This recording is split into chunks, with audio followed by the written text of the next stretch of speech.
From the city beautiful Chicago, Illinois, Comcast Sportsnet presents White Sox baseball. It's Paul Konerko, Alex Rios, A.J. Pierzynski and the Sox as they get set to butt heads with Billy Butler and the Kansas City Royals. Hi, everybody, and welcome. With Steve Stone, I'm Ken Harrelson as we get set to bring you the finale of this three-game set. As you know, it will be the rubber match. Sox took the opener 4-3. Controversial game, but the Sox won it. Then last night, it was just a clunker, a stinker, as couldn't hit, couldn't feel, couldn't pitch, got hit hard, and we lost that ball game 8-2. So the Sox come in now 6 games back in Minnesota, and this afternoon, a spot starter. It's Lucas Harrell going to the mound. Freddie Garcia took an epidural, and unfortunately, he wasn't ready to go today. But Lucas Harrell won his only Major League start, so he's 1-0 this year. He threw brilliantly against Oakland, had a couple of appearances out of the bullpen. He's not afraid of anything. That's the good thing. And hopefully today he'll have good stuff because each and every one of these games is so critical. Jim told me he had a home run last night. Minnesota won in 12, and so that's the reason why we're 6 back. Going to the mound for Kansas City is Sean O'Sullivan. They got him from the Angels. He's a gigantic right-hander who's 2-5 this year with an ERA well over 5. Question for him is, can he get the ball over the plate? He's not overpowering. He does have a changeup. And quite obviously, I'd like to see the offense come to play. We also have to pick up the baseball, and if we do, we should take 2 of 3 from him. All right, sit back, relax, and strap it down. White Sox baseball coming your way.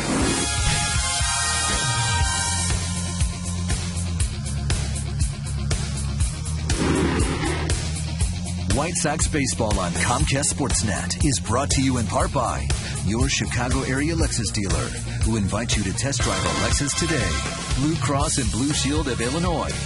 Member owned means our reason for being is your well-being. Experience wellness everywhere. And by AT&T. Rethink possible.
Keeping our eye on a couple of different games today.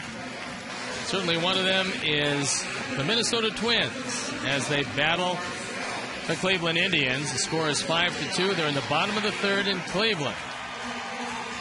But first things first, we got to take care of business here. And to do that, we have to get by a very pesky and very good offensive lineup for Kansas City.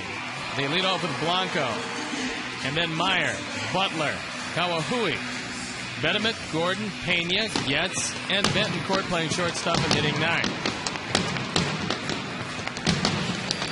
The defense and how they're going to line up behind Lucas Harrell, who's in an emergency start for Freddie Garcia. Left to right, it's Pierre, Rios, and Tien. In the infield, Vizquel, Ramirez, Beckham, and Caderco. A.J. Przinsky behind the plate, and the Toyota starting pitcher is Lucas Harrell. Looking for his second Major League win. He was 10-10 in AAA this year. He's thrown the ball very well since coming up. 1 start, 2 relief appearances, and the ERA .84. So what he has to work on is the walks. 8 walks in 10 2/3 innings. That's not going to get the job done against this Kansas City team. The game conditions, and it's beautiful here today. 76 degrees, 48% humidity. The wind's out of the northwest at 12 miles an hour. The forecast, it's going to be very pleasant, very sunny all day long. And this is the finale of a 3-game series. Then after the off day tomorrow, it's Minnesota coming to town. So the umpires, Rob Drake behind the plate, Joe West at first, Angel Hernandez at second, and Dan Bellino is at third. And so as A.J. throws the ball down to second, the Sox throw the ball around. Lucas Harrell has it. We're ready for baseball, and I'm ready to turn it over to my play-by-play partner, Hawk Harrelson. All right, Stone Pony, thank you. And once again, good afternoon, everyone, and welcome to White Sox Baseball right here on Comcast Sportsnet. So happy you could join us for Game 3 of the series. Gregor Blanco gets set to see the first pitch from the right-hander Lucas Harrell. He takes it for a strike. Blanco 4 for 9 in this series with an RBI. Comes in hitting at .250, a homer. He's driven in 8. Lucas wants to work very quickly. That's obviously in the scouting report. And Blanco, trying to set his own timetable for this at-bat, decides to step out.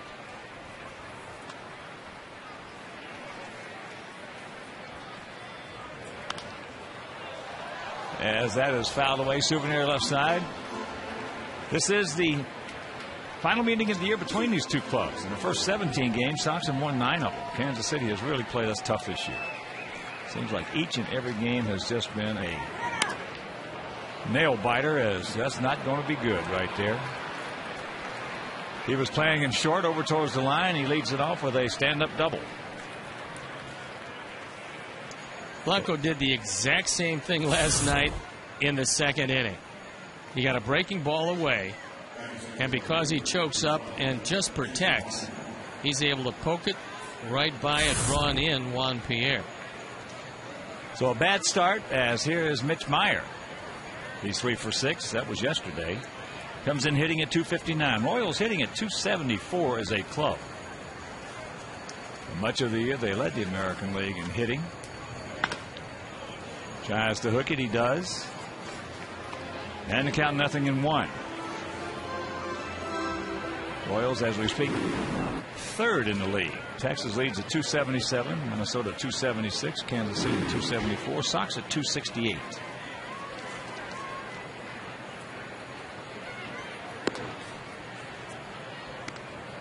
Last night, when they stayed away from Meyer, he hit the ball to left field. When they tried to get in on him, that's where he pulled the ball. It's a situation where you don't want to see him pull the ball. And he pulls that one too much. So the count 1-2. And here at beautiful U.S. Cellular Field, 330 down the left field line, 335 down the right field line, 375 in the gaps, and 400 straightaway center.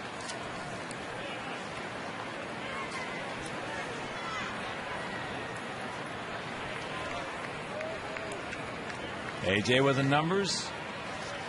Harrell accepts. And that pitch just off the inside corner. There you see one of the reasons why the Sox trail Minnesota by 6, and that's their inability to dominate the Central. Change up off the plate. So a full count. Conversely, Minnesota against the Central, 39-20. You're looking at Billy Butler as he gets ready.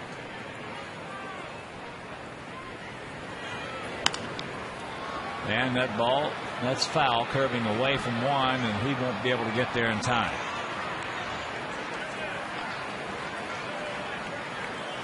Royals come in at 27-46 on the road this year.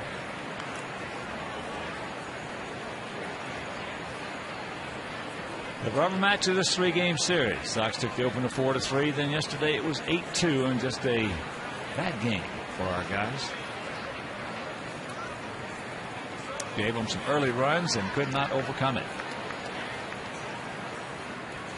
And once again, the payoff pitch. And another chop foul. One of the things you might want to do is keep a very close eye on Blanca. The odds are with an unobstructed throw to third base, you're not going to see him go. But if Harold doesn't look back a couple of times, you get a guy who's been successful 9 of 10 attempts at stealing. Like I say, just a token move, man. And that's foul.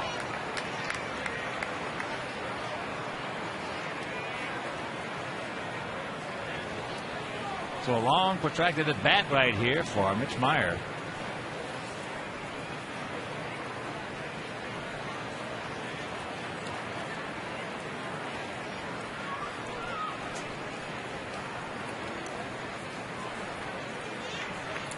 As Lucas once again with the 3-2. As a line drive, base hit into right field. Tien will get it back in, and Meyer, the more pitches you see, the more dangerous you become. Runners at the corners and nobody out. We saw it last night where the left-handers really took care of Edwin Jackson. They didn't hit the ball out of the ballpark. They didn't have to because they kept piling up base hit after base hit. In fact, Edwin went 5+ innings, gave up 13 hits. Overall, these Royals banged out 18 hits and didn't hit the ball out of the park. So here's Butler. Takes ball 1. Butler 1 for 10 in the series, hitting at .309, 11 homers. He's driven in 64. Also grounded into 27 double plays, and the Sox would be more than happy to trade that go-ahead run for the double play ground ball.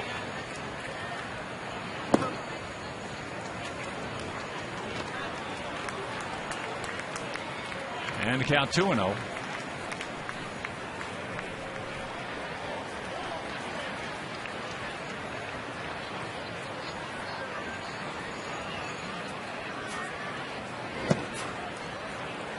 Three and nothing. Last night, Billy Butler was given the 3-0 green light. But with a youngster on the mound, and the pitch is starting to pile up, even with the off day tomorrow, although you can't take it for granted, you figure he's probably going to take one.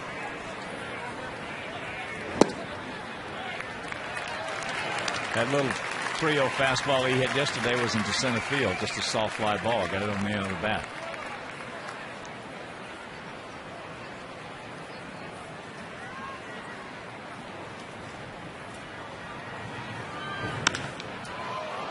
That is deep into right center field. And it is 3-0 Royals.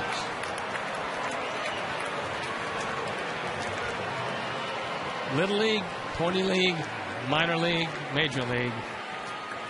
You make 3-1 pitches to real good hitters, and you're going to have some problems. Just the 12th home run for Butler. He's driven in 67. And just like that, 3 hitters, 3 runs, down 3-0. And that fastball on the inner portion, inside-out swing by Butler, who's very strong. Here's another guy who's very strong. Keila Kahui. He was 3 for 4 last night as there's first pitch strike.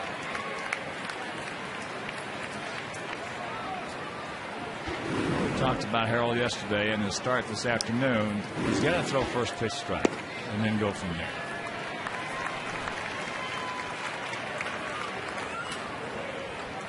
So Minnesota with 5 runs in the top of the first inning.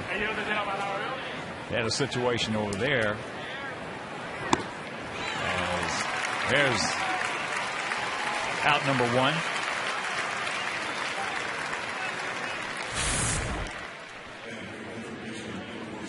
Just right up there, right underneath it. Throws a high fastball right by him. Minnesota had 1 in, the bases loaded, 1 out. Jim told me he had a perfect double play ball to Luis Valbueno, who just absolutely butchered it. And they went on to score 4 more to make it a 5-run first.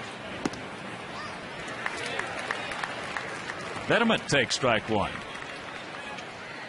Wilson 3 for 8 in the series, hitting at .305. 10 homers. He's driven in 31.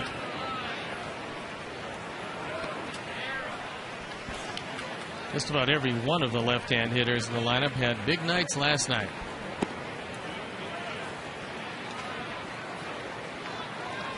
Betterment, no exception.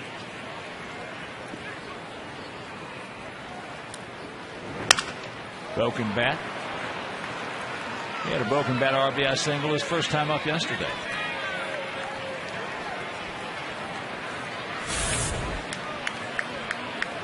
Looked like a straight change that he cut off the end of the bat, so that's going to bring Don Cooper out to the mound to talk with his young right-hander, making sure, or trying at least, to make sure that this game doesn't get away from the Sox here in the first inning. And the schedule of action around the American League. Tampa Bay at Toronto. Baltimore taking on the Tigers at Comerica Park. New York at Texas. Angels hosting Seattle, and Boston against the Athletics at the Coliseum. Over the National League, Cubs at Milwaukee. Philadelphia at City Park against the Mets. Cincinnati at home against Pittsburgh. Florida in D.C. against the Nasty Nats. Dodgers taking on Houston in Texas. Colorado at home against Arizona. San Francisco at San Diego, and a big one right there. And St. Louis is taking the Braves down at Turner Field. And the races are unbelievably good. The Yankees with a half-game lead over Tampa Bay. Atlanta and Philadelphia in a flat-foot tie. San Diego and San Francisco, one game separates those teams. Cincinnati pulling away from St. Louis, 7 up. Texas 7.5 up against Oakland, and of course Minnesota 6 up against us. So Gordon takes that pitch inside. 1-1 the count. Alex 2 for 4 with an RBI, and that was yesterday.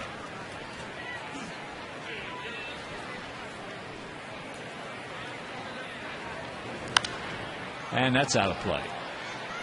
There's a school of thought that Gordon, who came up as a third baseman, in fact, that's what moved Mark Teon off third and started his odyssey all over the diamond. But that Gordon's best position is first base, which would slide Billy Butler over in the DH role.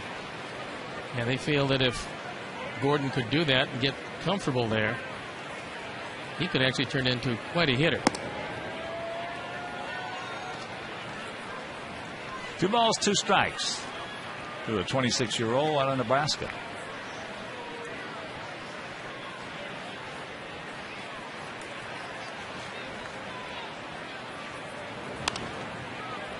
Had him off balance out in front, fouls it away.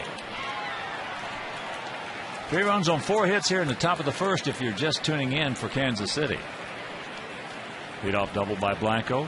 Meyer with a single. And then a 3-run homer by Billy Butler.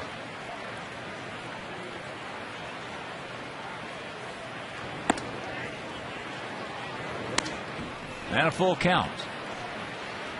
Well, now if Ned Yost wants to get adventuresome, we have an opportunity to see him strike him out, throw him out. Because Betterment does not have great speed. There he goes. There's Academic.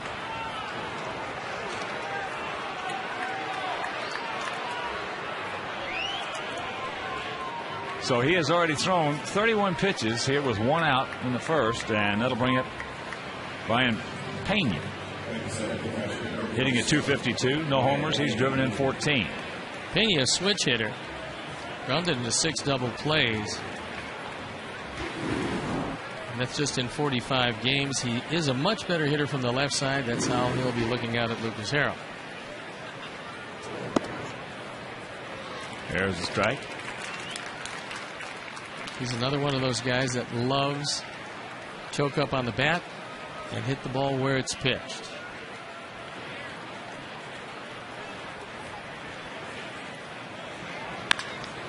And that ball hit hard and deep. And it is 6-0.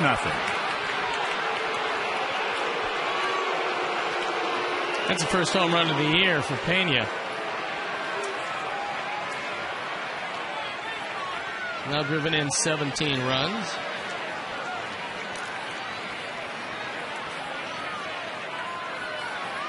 Yesterday they did it with singles, doubles, and the occasional triple, and that high fastball out away from Pena. And this inning they've done it with 2 3-run homers. So here's Chris Getz. Takes a curveball strike.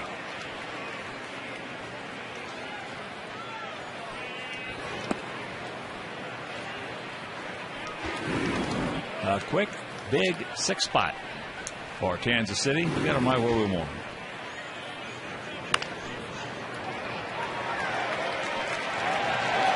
And that's out number 2.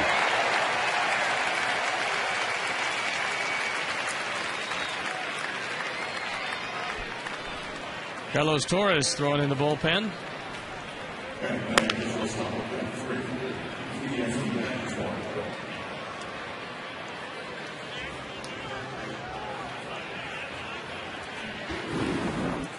So here's Betancourt, the 9th hitter. Shortstop takes first pitch strike.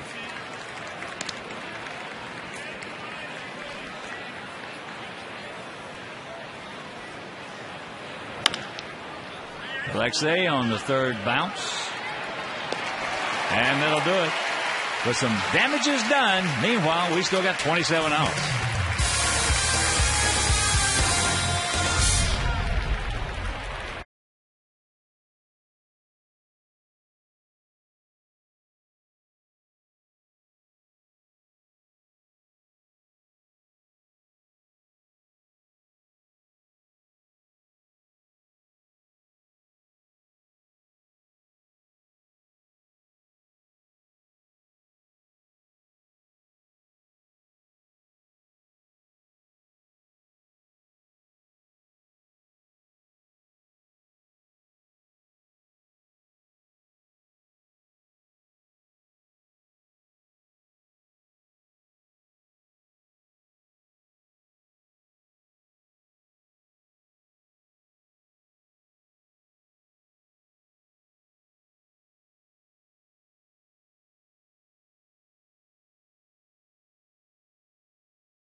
Who's been red hot. Manny Ramirez in the DH spot, then A.J. Przinsky, another hot hitter. Tian, Ramirez, and Beckham. The defense behind O'Sullivan, Gordon, Blanco, and Meyer left to right. Bedemet, Betancourt, Getz, and Kawahui. With Pena behind the plate, and the Toyota starting pitcher is Sean O'Sullivan.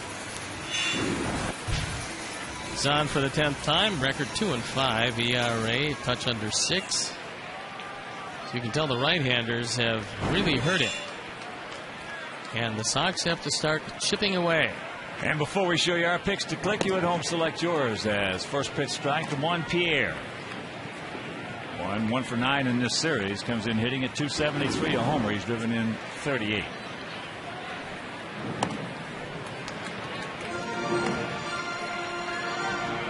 Sox hitting at 268 as a club.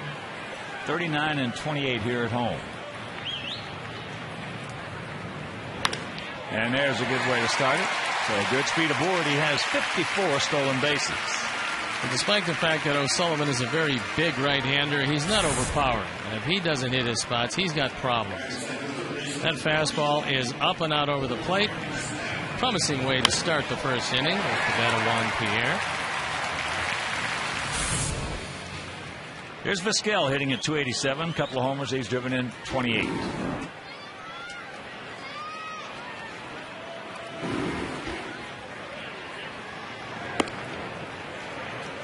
Takes first pitch strike. The best pitch that O'Sullivan has is a straight change. Sullivan, 22 years old, 6'2", 230 pounds.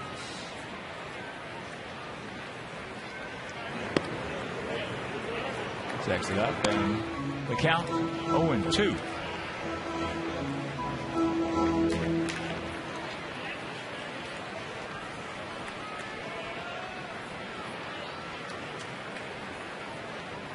Good lead by Pierre. High and wide. Alex Rios on deck.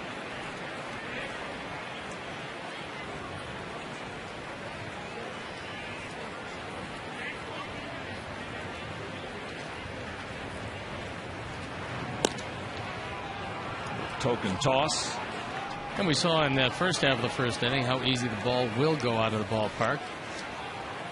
The boys have substantially more power than these Royals.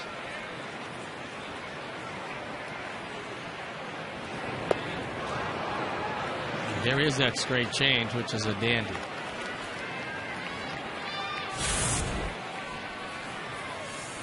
Sets him up with fastballs, puts him away with a diving straight change.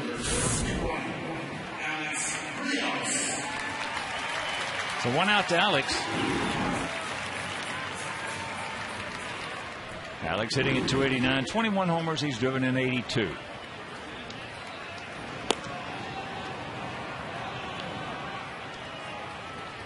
O'Sullivan has given up 12 home runs in 58 2/3 innings, and that is a whopping total.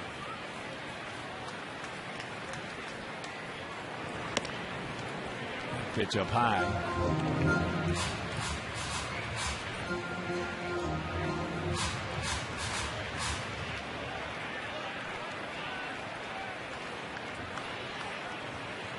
Outfield, about equidistant, spread out slightly to the left. And a pitch on the corner, 1-1. Konerko on deck and Manny Ramirez in the hole.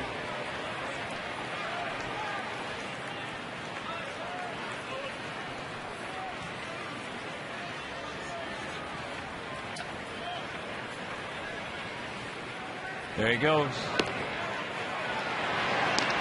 Safe. Stolen base number 55.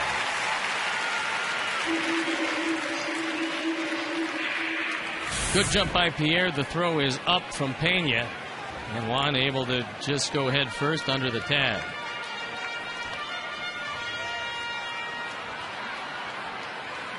So pick him up. Let's just chip away right here, starting right here.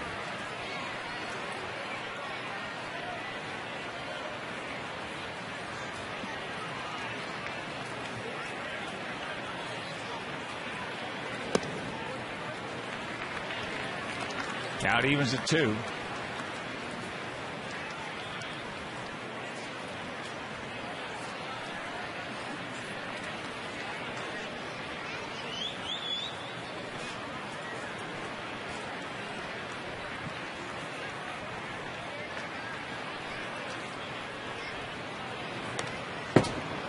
There's that change. Fouls it back.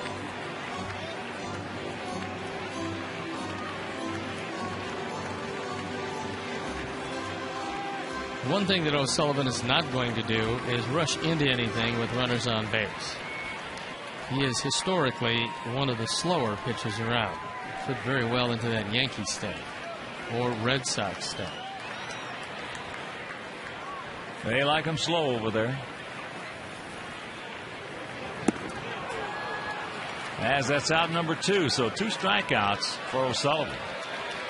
And with 2 gone, let's check out our picks to click. And of course, you at home can play if you tune into the Felco pregame, look at the lineup and click in. And the fans watching today have gone with Alex Rios.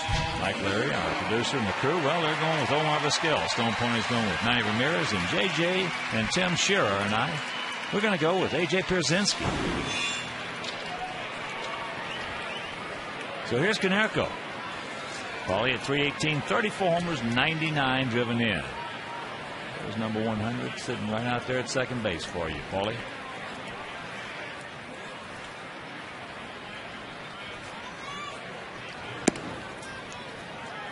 Takes first pitch, breaking ball, strike. Minnesota leading Cleveland 5-2. Bottom of the fifth at Progressive Field.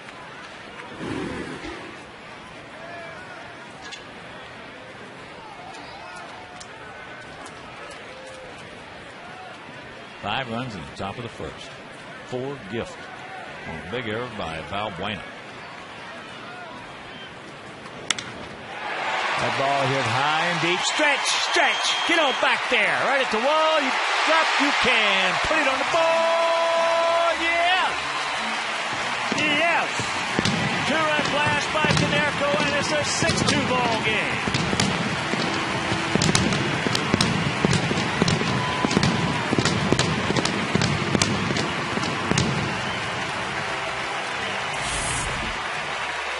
Here's our fourth home run replay. It's a straight fastball down in the zone, 35 and 101 for Paul Canerco. We told you it'd be a lively day.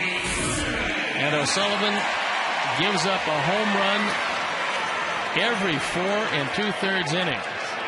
Don't stop now, boys, as here is Manny. First pitch, breaking ball. Drake said it cost the outside corner.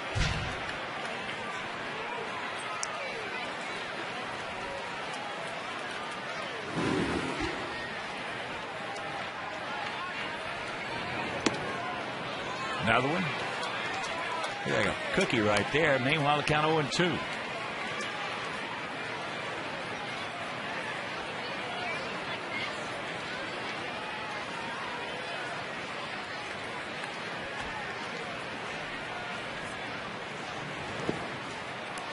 And of course, with that home run by Canerco, the Alex Nelius family will donate $100 to White Sox charities. For every Sox home run hit throughout the course of the season, that is number 160. So $16,000 donated by Alex Nelius in loving memory of Ursula.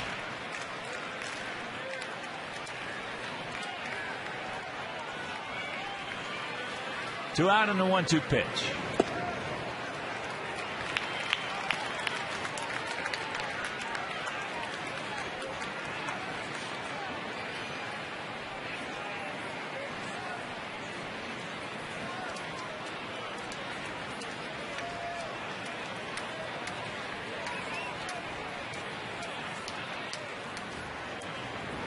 There's a shot. High changeup. Just rips it down there, so Manny will pull up at first.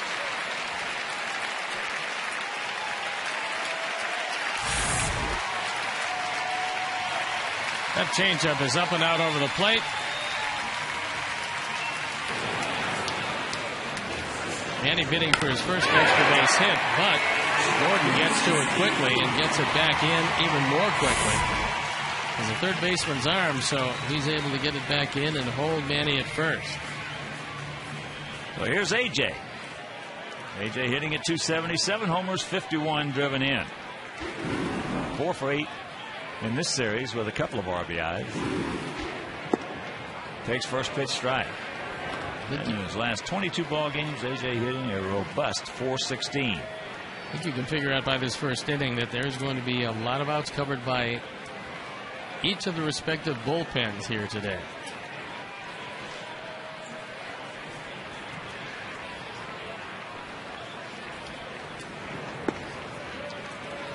To backdoor him.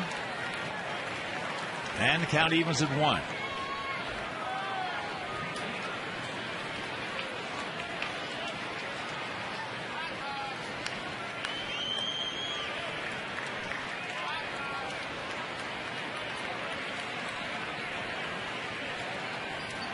First and 30, AJ.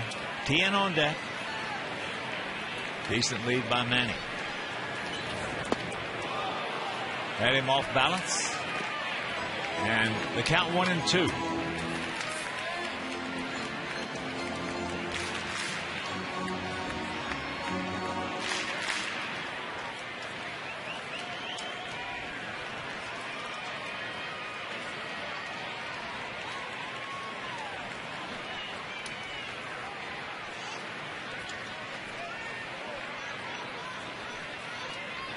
Long set.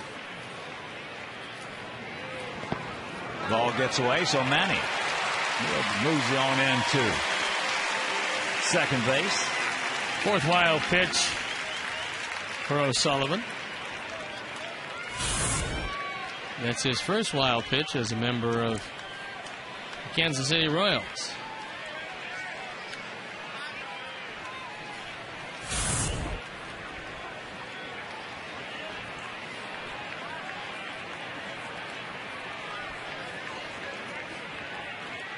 Gap out there, big gap. Pick him up, AJ.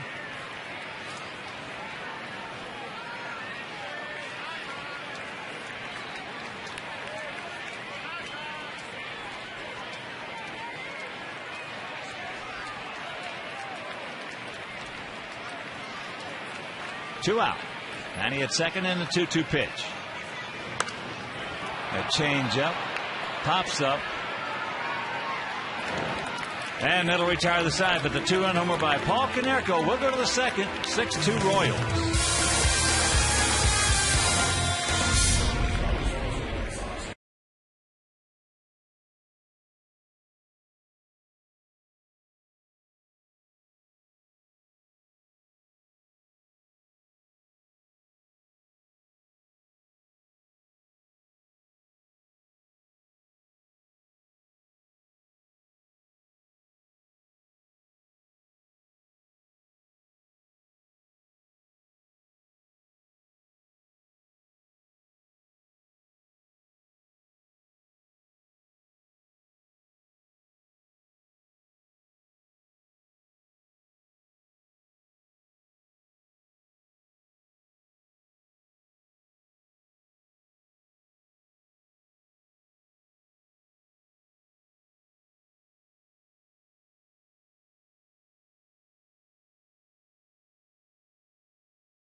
On to catch Minnesota. A, performance at the plate. B, starting pitching. C, relief pitching. D, defense. Or you can write in E, win more. But text A, B, C, or D to 53695. Stick around for the U.S. Cellular White Sox postgame live for final results. Or visit csnchicago.com. 6-2 bad guys here in the top of the second inning if you're just tuning in. They batted around. So it'll be Gregor Blanco leading it off here in the second. He doubled into left center last inning. Takes low ball one.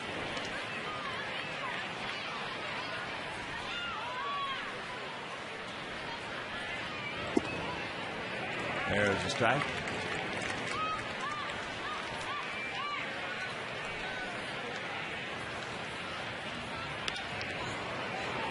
And he singles in the center.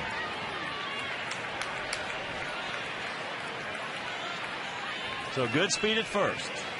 Blanco came into this series hitting .236. And 6 for 11 here. Yeah, we haven't pitched him very well. Here's Meyer. He singled and scored last inning.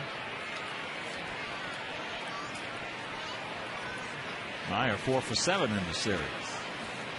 Torres is throwing once again in the bullpen.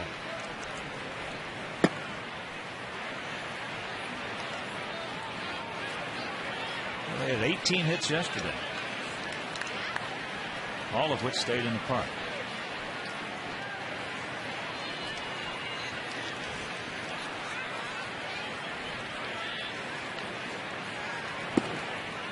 Strike on the outside corner.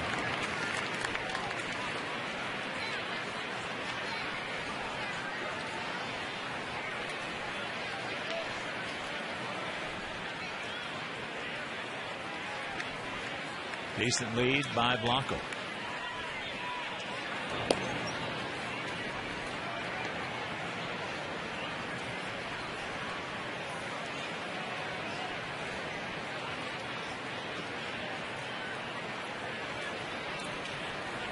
Vizquel off the line, even with the bag at third, outfield, slightly to the right. Big gap in left center. There's a strike and the count 0-2. A lot of managers love to run on the 0-2 pitch.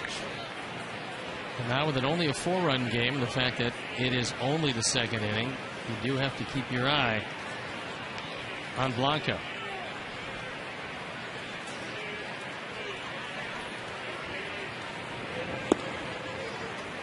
Just off the corner.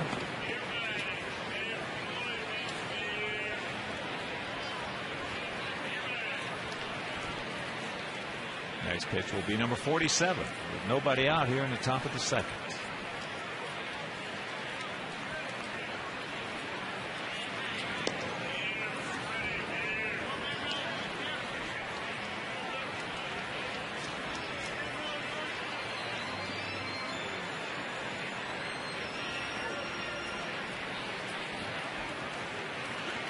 Bigger lead. There he goes. Nice stop. No chance. A good effort, but on the play, Ramirez was pulled out because he was covering at second base. Meyer, who hit that ball to straightaway shortstop, had Ramirez redirecting. Now from his knees, he's got a very strong arm. He gets it across. Another very close play at first. You can flip a coin on this one. And Joe West, the definitive safe sign.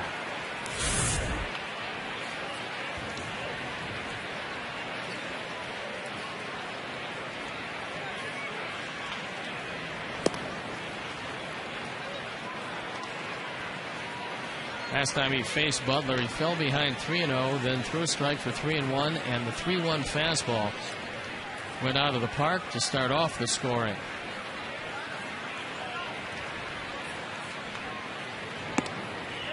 There's a strike to Eaton, the count at 1. 2 on, nobody out. He still is the most inviting double play target in the American League by far.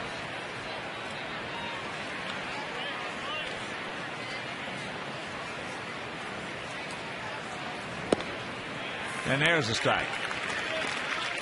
And a reminder, you can enjoy a day here at beautiful U.S. Cellular Field with your family and friends, because tickets are on sale right now. For tickets, visit whitesox.com or call 866-SOX-GAME.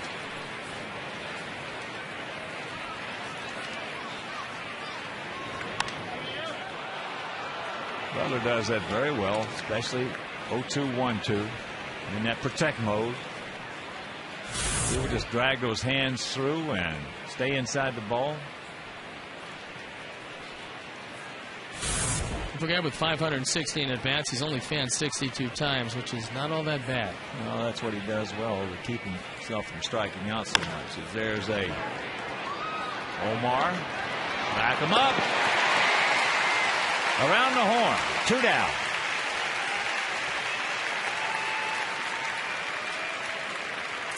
"28 times he's grounded into a double play. This is most welcome. Good pickup by Omar. That was a long hop. And then plenty of time as Meyer goes in, takes out Beckham, but Beckham stays in long enough to get off a good solid throw. So here's Kahui, struck out on a fastball. Takes low ball 1. Minnesota has extended their lead against the Indians. Their score identical to ours, 6-2. That's in the top of the 6th. Bottom of the 5th, the Indians had the bases loaded. Half of them grounded out in that rally.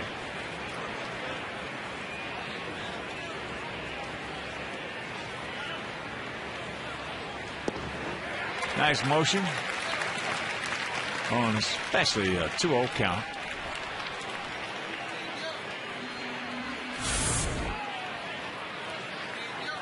Anytime you're in a fastball count and you can get something other than the fastball over the plate, you're usually going to be in pretty good shape. Now straight back over our heads.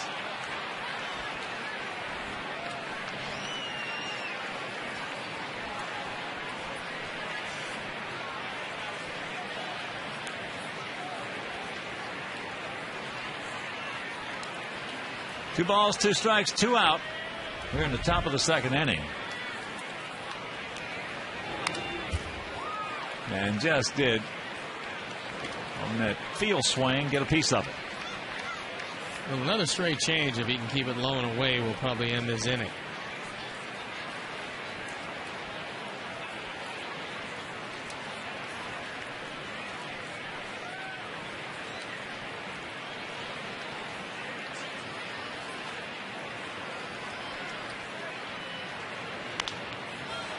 Pops him up.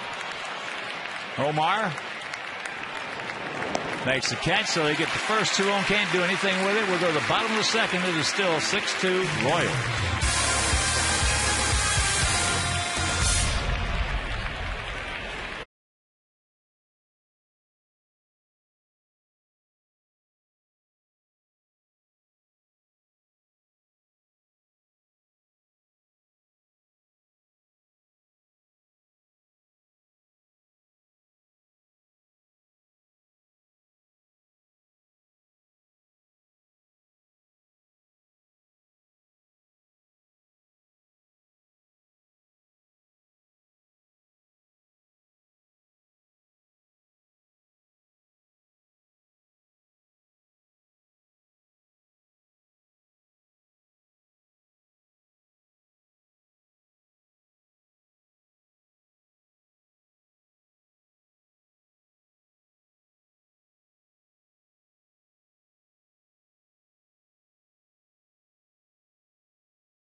TV from Comcast. So don't miss the action. Call 1-800-XFINITY today. 6-2 Kansas City. Here in the bottom of the 2nd inning. The Stone Pony got a guy out there we're facing today. Throws a lot of home runs. He's thrown one already today. The stuff isn't overpowering. If he keeps the ball in the zone, there's no doubt 6 runs won't win this game. Tien takes ball 1. Mark comes in at 259. 4 homers, 22 driven in.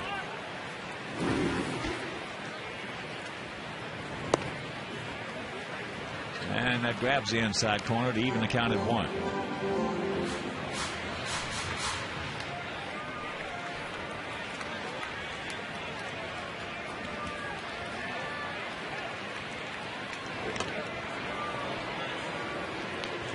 Big swing. And count 1-2. The curveball is pretty decent. Where O'Sullivan gets in trouble is wild in the strike zone with his fastball. Was it 90 miles an hour? Not going to fool too many people.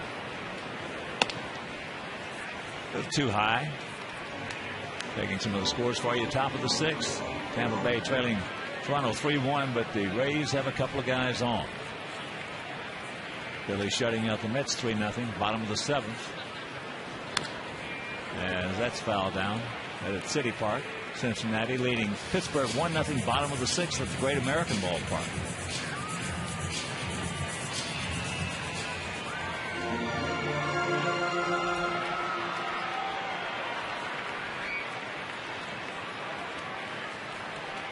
And the 2-2 pitch.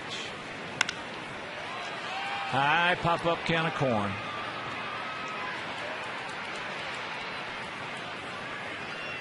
One out. Well, the last 2 outs have been via the straight change. That'll be the deciding pitch for O'Sullivan. If he can get to the point where he can get to a straight change and keep it relatively in the zone, he's going to be in decent shape.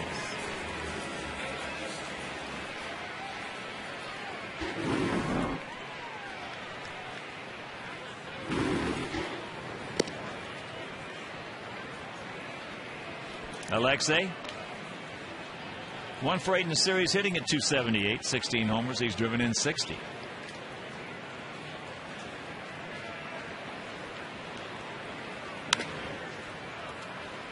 Out in front of that one.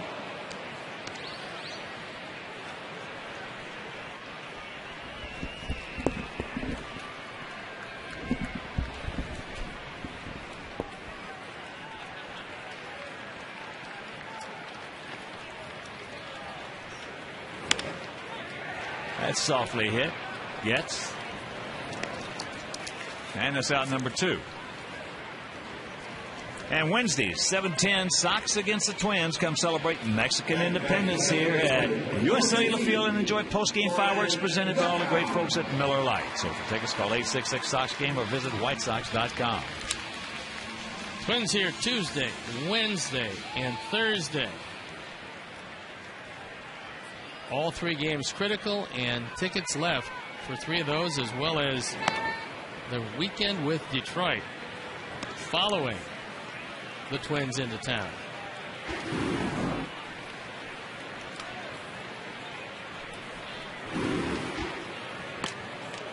Beckham with the 2-0 count. Gordon hitting at .253, 9 homers. He's driven in 49.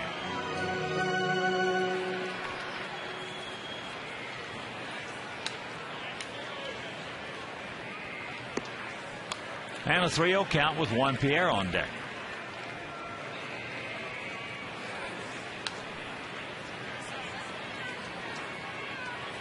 Rubber match of this 3-game set.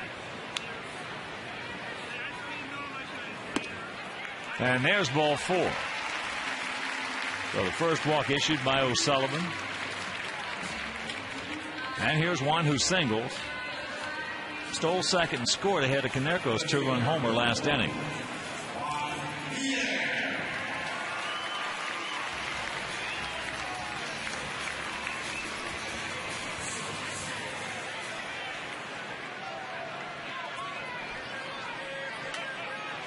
Decent lead. That's a pretty good lead by Beckham. Betterman at the cut of the grass at third. And that pitch is low.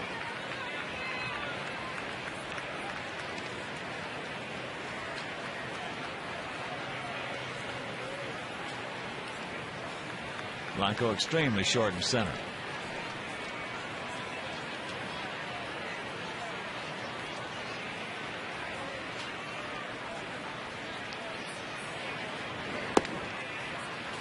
Count evens at 1.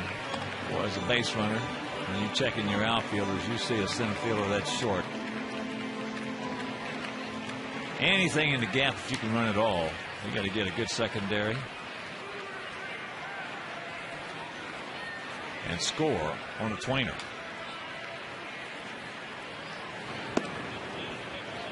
Fakes the bunt. Gary did not like to call, and count 1-2.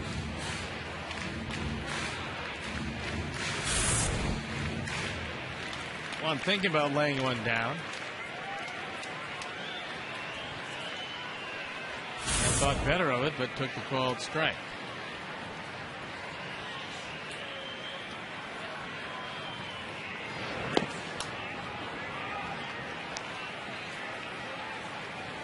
With a defense like this, the one thing you can't really afford to do is throw an off-speed breaking ball, or you can't afford to go inside for a strike on Pierre. Fouls that pitch back. What new for Mr. Souvenir?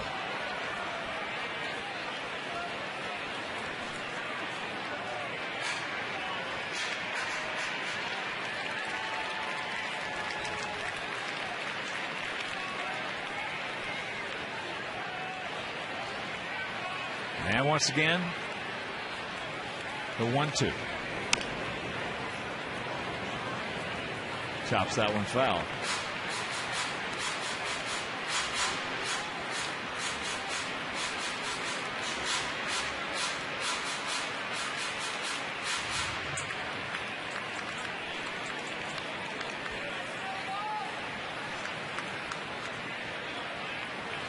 First and 30 might hear one.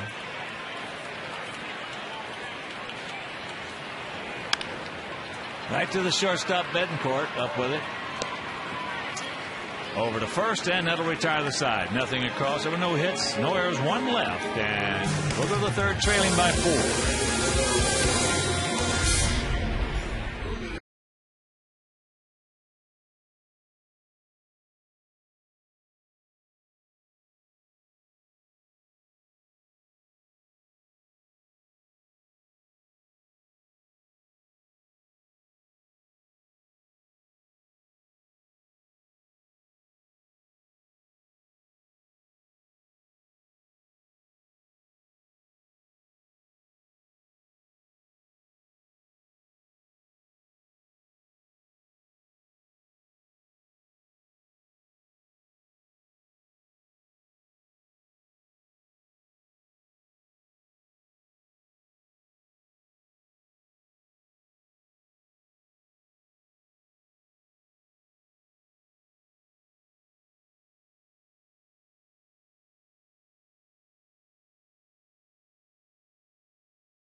It off here in the top of the third inning. 6-7-0 for their guys. 2-3-0 for our guys.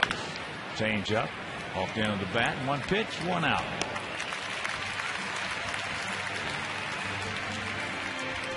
Two 3-run homers if you're just tuning in by the Royals in the first inning off Lucas Harrell. One by Butler and one by Pena.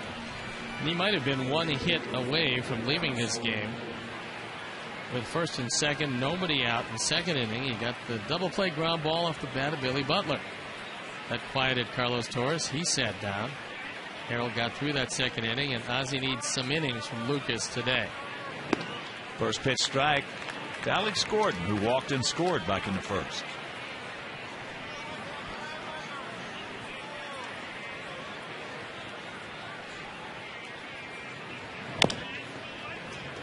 Chopper right to Paulie, gives it to Lucas, and that is out number 2. Lucas was right there. Got a fairly firm toss from Paul. It's not much else he could do but that. And they get the out, so quickly 2 up and 2 down here in the third.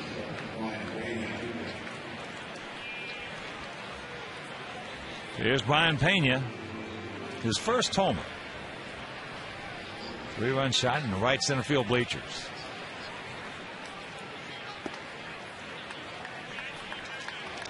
Takes strike 1.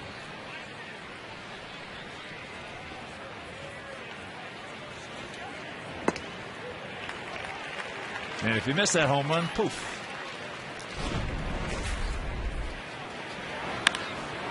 That fastball up and away and out.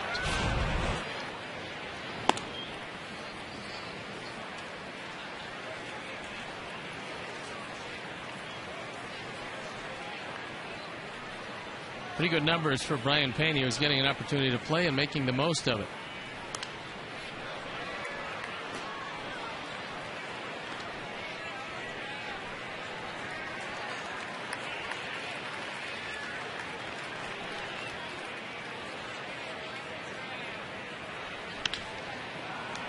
There's a bullet for the base hit. So the 2-out single.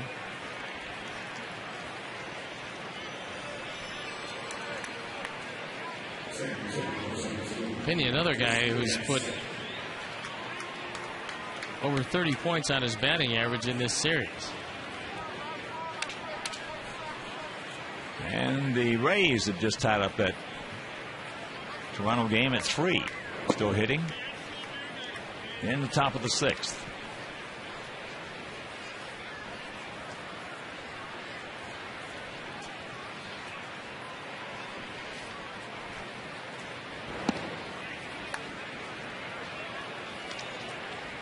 Decent pitch, didn't get it, and the count 2-0 to Getz.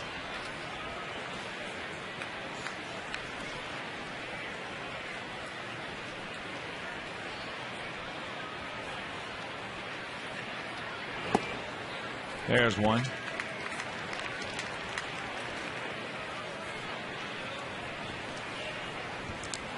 Tampa Bay coming in just 1/2 game behind the Yankees, who have lost a couple in a row down in Texas. It was Mario Rivera last night that uncharacteristically gave one away.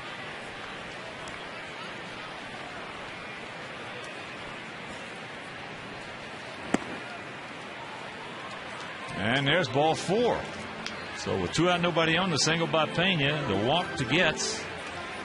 There you look at the standings heading into action today. Boston a long way back. And if they're thinking about the wild card, that's ship has probably sailed. So here's Betancourt. He grounded out to his counterpart, Alexei.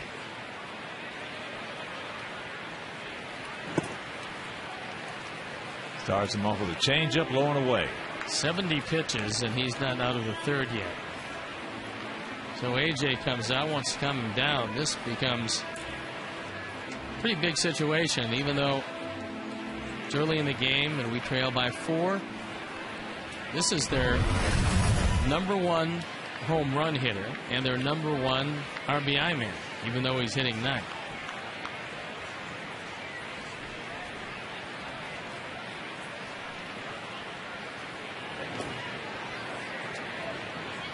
AJ keeps it in the vicinity.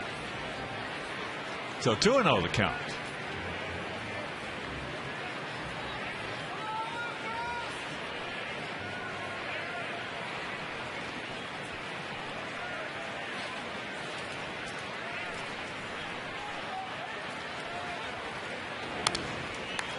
Well, he got his pitch right there. Fastball up out over the plate. That's one he normally just kills against us. He did that time, and you can't be looking for anything other than the 2-0 fastball, and that was on the inner 3rd. Lucas got a break.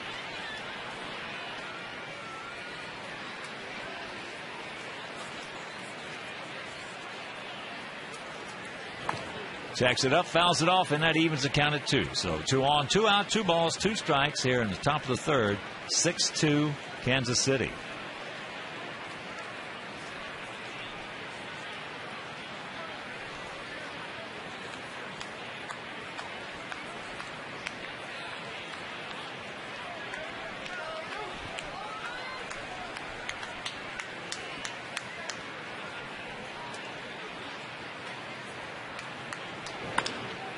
And a changeup popped up into right center field. Alex taking charge. He's there, makes the catch. So they have a mild 2-out threat go by the boards, but it is still Kansas City by 4.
what pitchers have won the Cy Young Award while with the White Sox? So you think about that for a bit.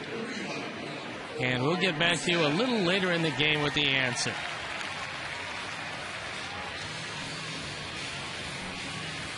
It's the bottom of the third inning. It's a good thing this game started at 1. 6-2 Kansas City.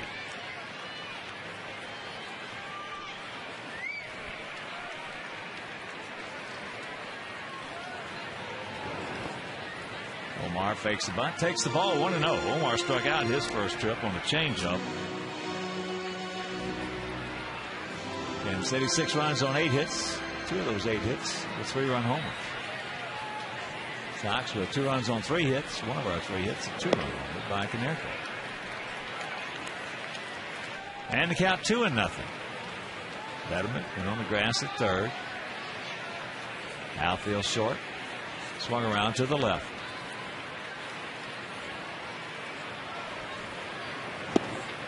And there's the strike. Off day tomorrow. And Tuesday, Wednesday, and Thursday. The Twins coming to town.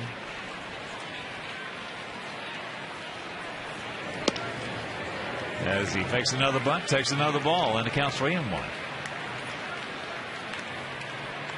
Good way to start off a rally if you can get that leadoff man on, especially via the base on balls. And a full count. Ball 4 base hit right here, Omar. In that Minnesota series, we're going to run Danks, Floyd, and Burley out there. They're going to run Liriano, Dunsing, and Pavano. There's a nice way to start it. Line shot right back through the middle.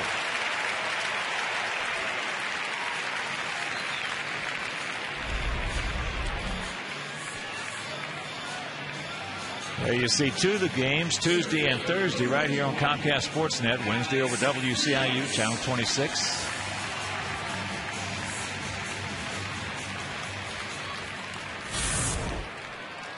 As here is Alex. He struck out his first trip. So a good solid at bat right there by Vizquel. And that's bobbled. Meanwhile, they're not going to be able to turn it because of the bobble.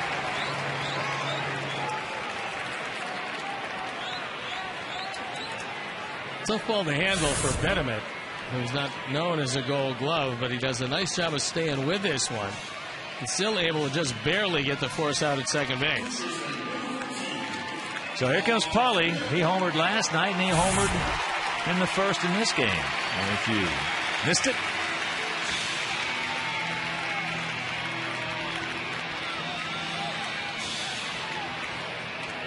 we'll show you later.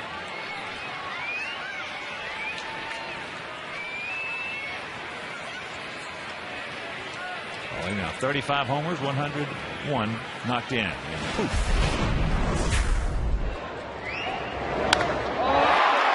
That was against Gil Mesh, and that ball went into the pen. And today against O'Sullivan, he crushed it to center field.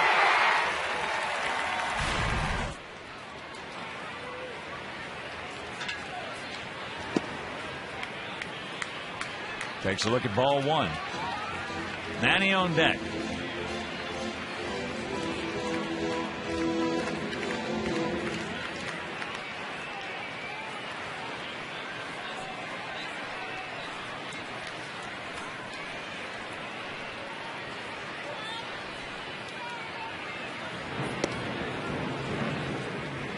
Count evens at 1 to Konerko. The breaking ball from O'Sullivan, which is a combination curve and slider, is a good one. I mean, he doesn't seem to want to use it as a wipeout pitch. He uses it to get ahead.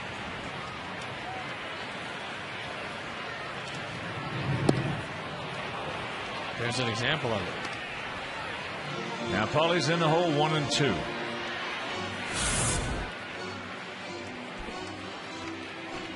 That one just broke straight down. Pretty tough pitch to handle if you keep it there. Roll off the table to 12-6. Shoe top drop.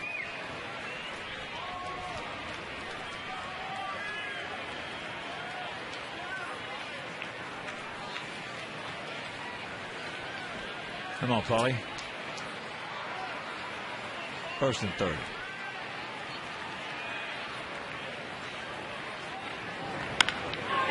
That's going foul. Well, the third of 3 curveballs was the worst of the bunch. Paul just got out a little too quickly on this one, but stayed over the inner portion of the plate.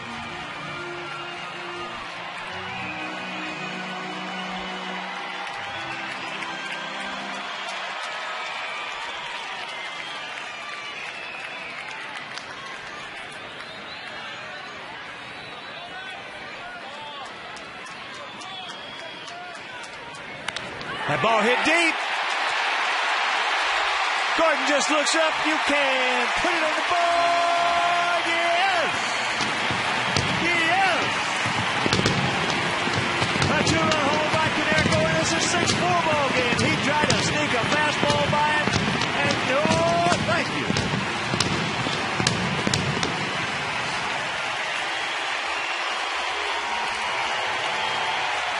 Well, in 2 1/3 innings, Paul has 2 2-run homers, giving him 36 and 103. Ford home run replay is a lackluster fastball on the outer third that went way back in left field.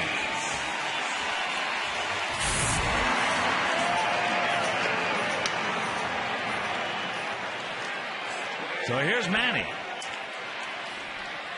Manny got a high changeup and just ripped it into left field for a single as he takes first pitch strike on the outside corner.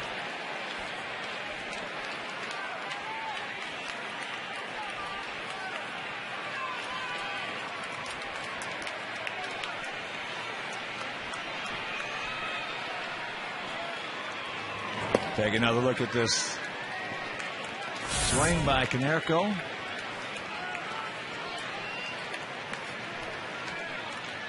Short and quick as that first one was as well. Kept the bat in front of his chest. Oh, Manny had a cookie right there and pushed it foul. He saw that one all the way.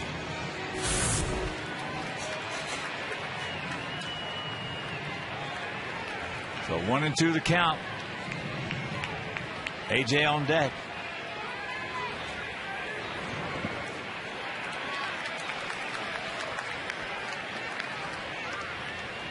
Six, 8-0 for them. 4-5-0 for us.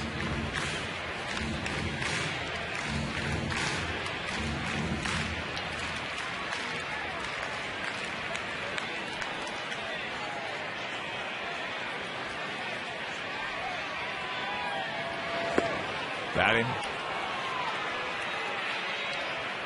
2 down.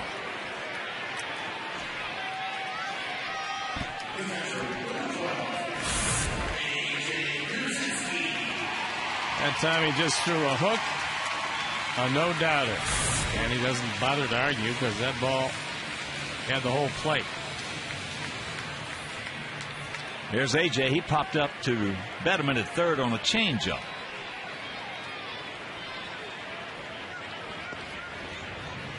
Takes ball 1.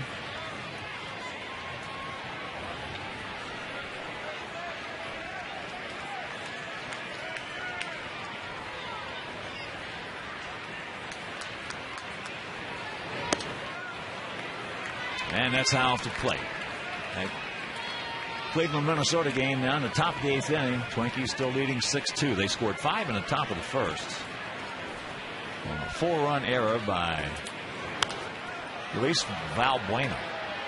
There was 1 out, bases loaded, 1 in.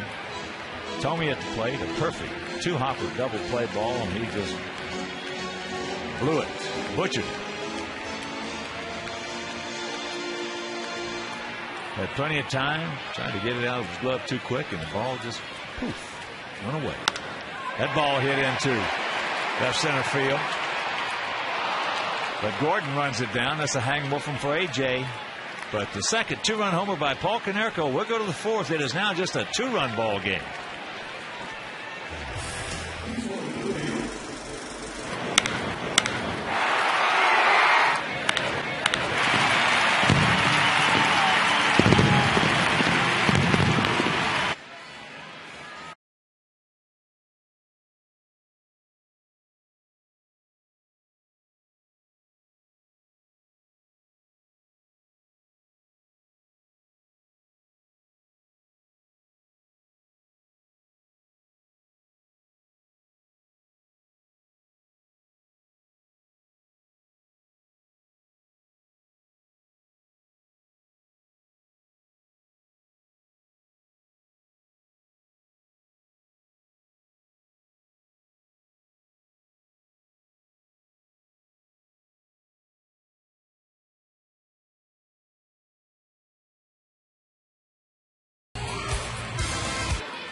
the fourth meal from Taco Bell. Open 1 a.m. or later.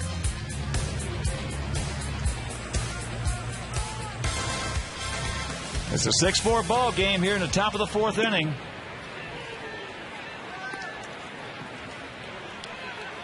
They scored 6 in the first. Two 3-run homers. We scored 2 in the first. 2-run homer by Canerco. 2 more in the third. A 2-run homer by Canerco. As here's Blanco. He's 2 for 2. A double and a single. Well, the keys to this inning will be retiring Blanco, something that Lucas has been unable to do to this point.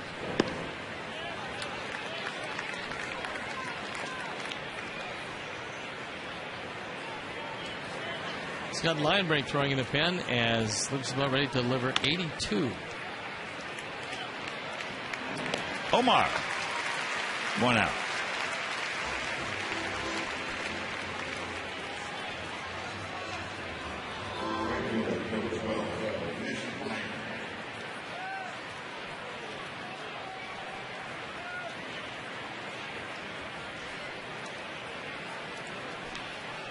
So here's Meyer. He's 2 for 2. 2 singles.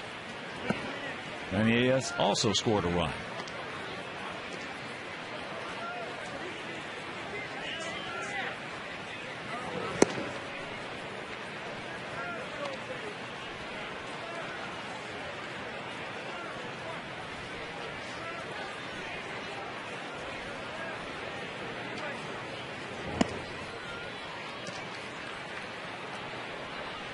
Three and 0 the count.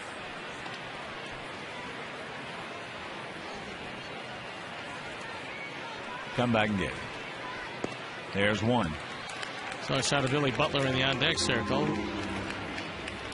3-run homer, but a very important double play ground ball, which helped Lucas get out of the second, and he'd like another one here.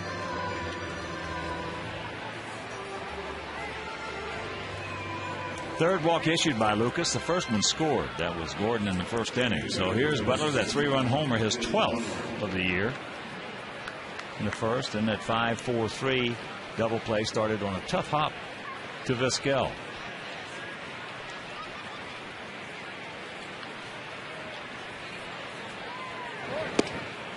Curveball strike.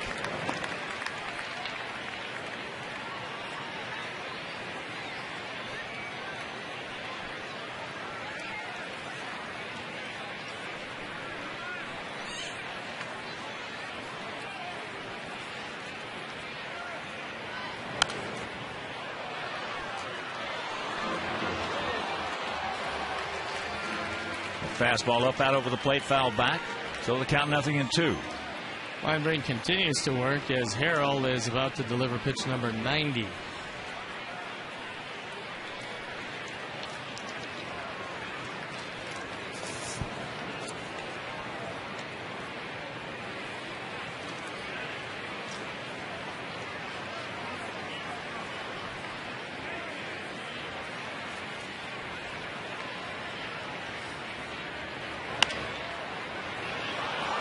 Just muscles that one by Beckham. So now the 1-out walk is at second base. And Meyer with trouble brewing. Meyer with a really good job of making sure that the line drive went through. It looks like that's going to be it for Lucas Harrell. As Ozzie now within a couple of runs, doesn't want this one to start to slip away.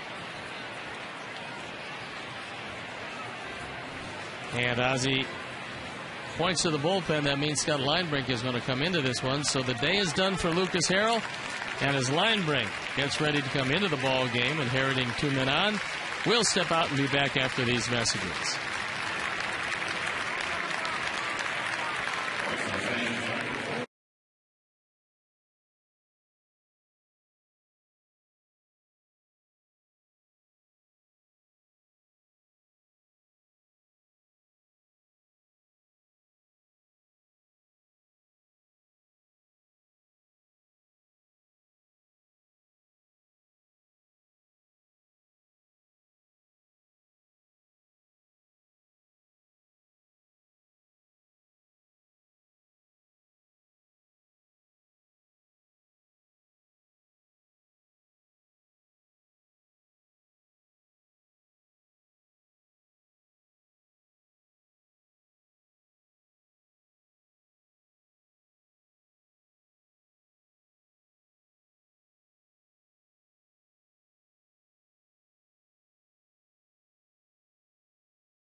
Join new host Howard Griffith for a complete game breakdown. Plus, Kip Lewis is live with player and coaches' reactions. U.S. Cellular Bears postgame live today at 4 right here on Comcast Sportsnet. Alexis pursuing perfection call to the pen is none other than Scott Linebrink. Linebrink comes on at 3-1, ERA 4.44 for the 45th time. He pitched in last night's game through 2/3 of an inning, got the Sox out of a tough jam. And he inherits base runners at first and second with one out here in the 4th inning. He could use a double play ground ball.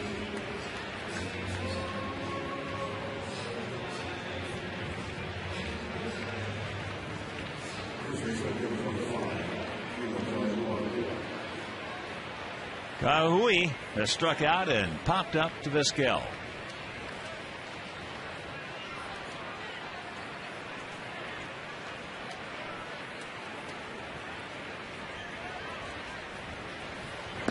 Takes first pitch strike from Linebrink.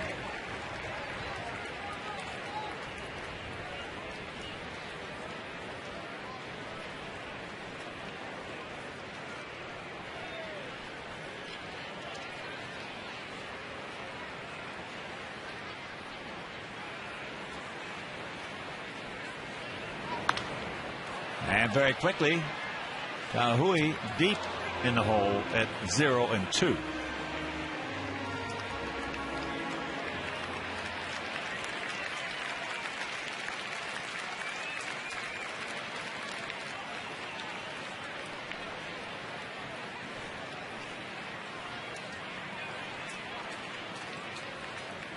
Now drop it on him.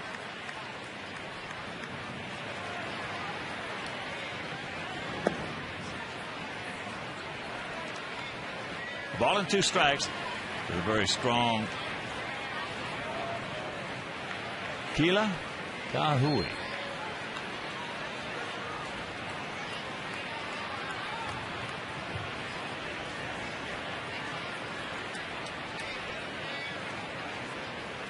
Now they're taking too much time for him.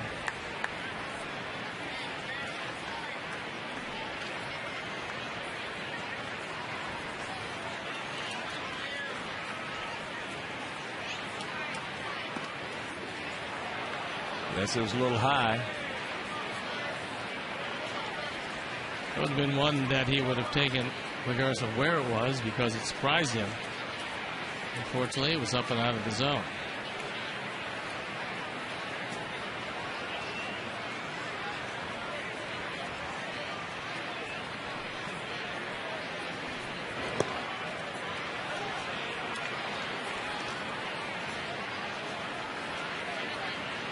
Another situation here where you really have to keep an eye close at second base. Meyer has very good speed.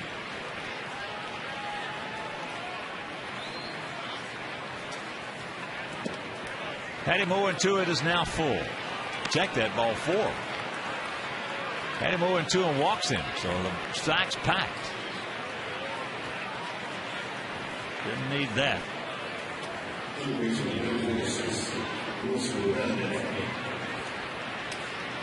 Surprising statistic with Bettman. He's got 315 at bats. He's not fast. He's rounded into 1 double play. Maybe this can double his seasonal output. He's 1 for 2 today. Broken bat single. And a grounder to second, and there's ball 1 to him. 6-4 Kansas City lead here in the top of the 4th inning.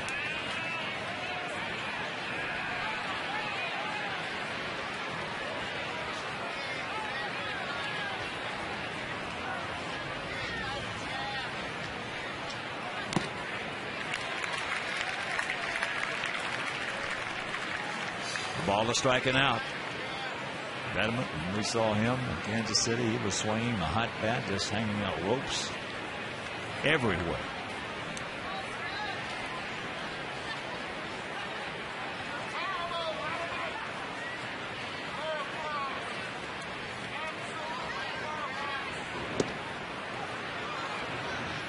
And a count 2-1. So home plate jumping around on Linebrink.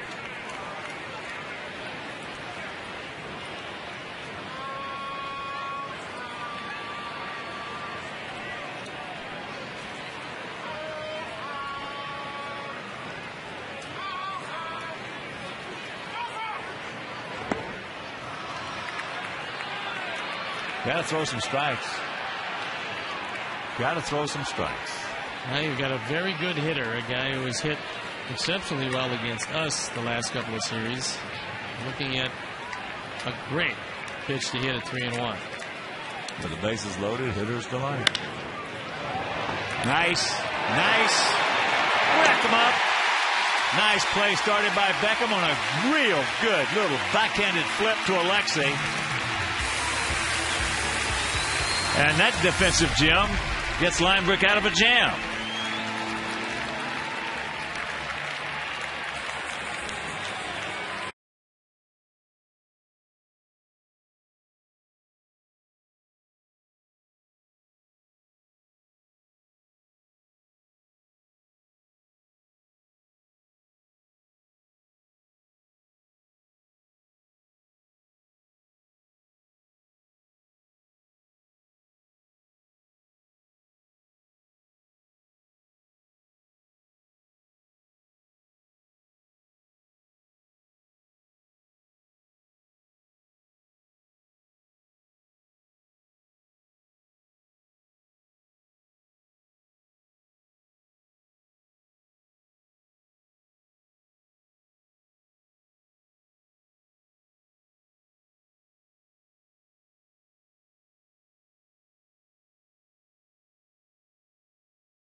Right back up the middle for only the second time this year. Betty McCrown's into a double play, and it's an easy 4-6-3 and out of the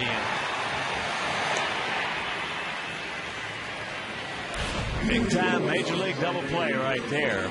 So here we go. It's the bottom of the fourth. It'll be the lower third of our order. 10.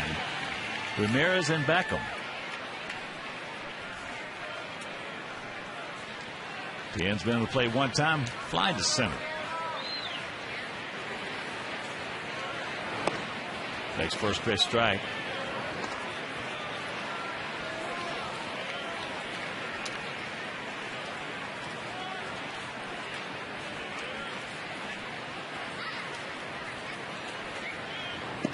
Curveball. Right off the table. And the count 0-2.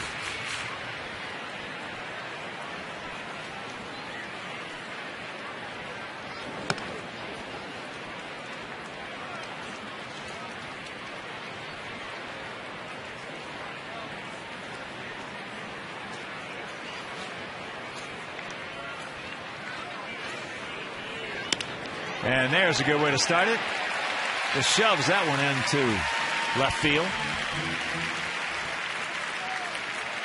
Here's our AT&T trivia question and the ensuing answer. It is, what pitchers have won the Cy Young Award while with the Chicago White Sox? And the answer, Early Wynn in 59, Lamar Hoyt in 83, and Jack McDowell in 1993. And here's Alexei Ramirez. Alexei 0 for 1, grounded out to Getz. First and third in Alexei. The bunt, fouled away. Good idea, just let the ball get in a little too deep. And the bullpen for Kansas City up and going once again. So we don't know how patient Ned Yost is going to be with O'Sullivan. Philip Humbert throwing in the bullpen.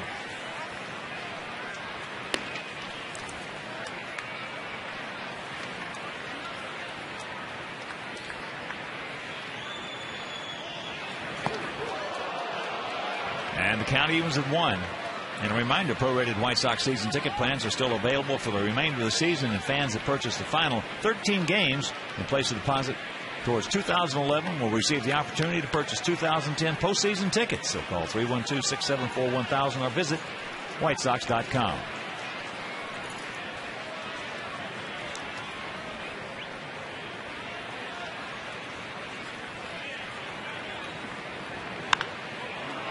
There was a curveball. Hit very hard and very foul.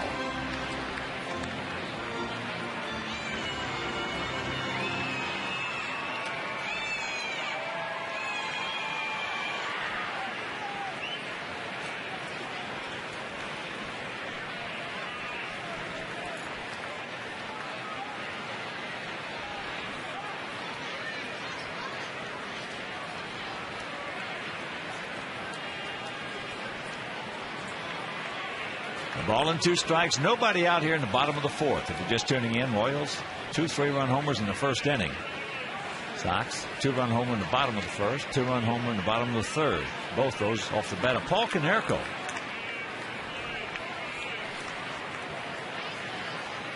Now he has 36 homers and 103 knocked in. Look at this. Get over his head. Get over. It will. Thank you very much. The prototype duck snort. We'll take it. Yes.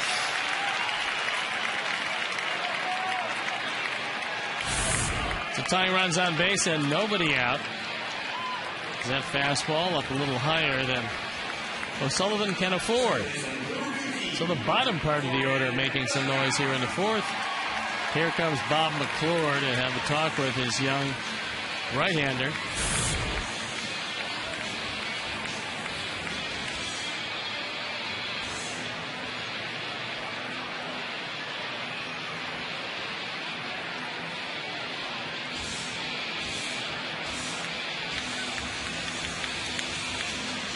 So a meeting of the minds at the mound. McClure, former crafty southpaw with a lot of cunning and guile. And a great move to first base.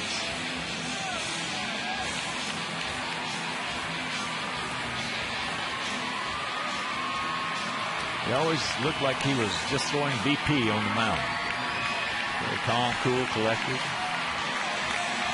A lot of speed changes. Doing a lot of breaking balls just from a different speeds.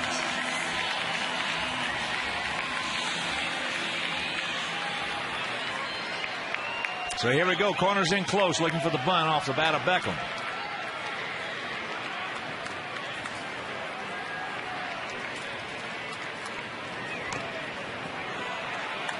And he fouls it back. Better than popping it up. So the count 0-1.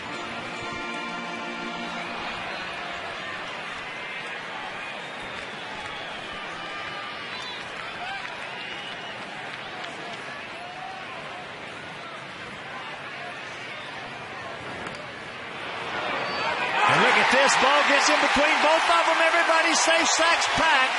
Nobody out. Mercy. Nobody could run because Beckham popped the ball up. And at the end of the day, O'Sullivan and Kawahui didn't communicate. And this ball gets away. It's not a good bunt, but it couldn't have been thrown in a more perfect spot. Well, that's what they were worried about. Both of them right there was a collision. If they both went for it. And that's going to be it for O'Sullivan as he'll leave with the bases loaded. Nobody out here in the 4th inning. As Ned Yost will go to the bullpen, and we'll be back after these messages.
Series on Comcast Sportsnet. So tune in for a fierce battle at US Cellular Field as the Sox take on the Twinkies.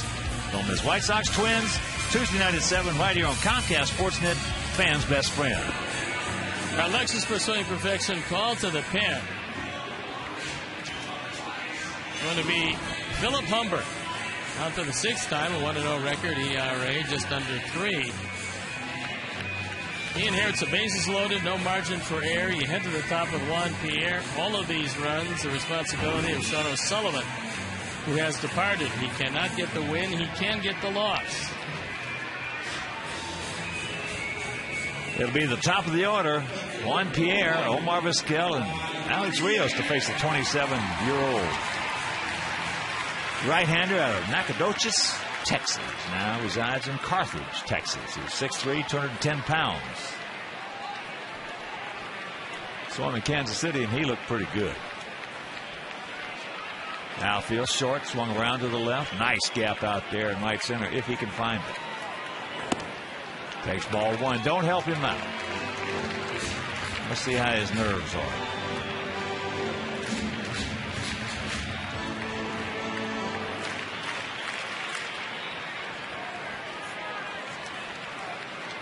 Here, 1 for 2, a first inning single, stolen base, and a run scored.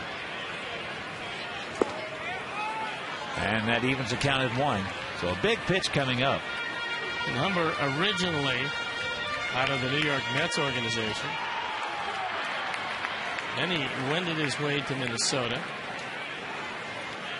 and signed as a minor league free agent by these Royals.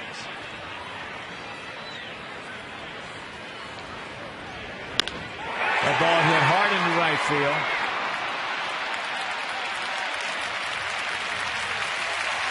Meyer makes the catch. Kean tags and scores, and it's a 6-5 ball game. But don't stop now, boys.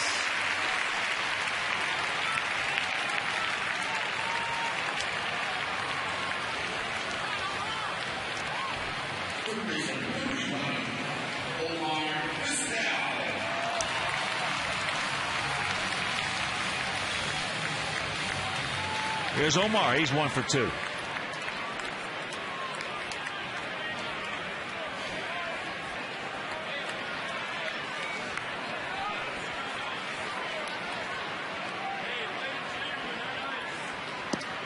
Takes first pitch strike.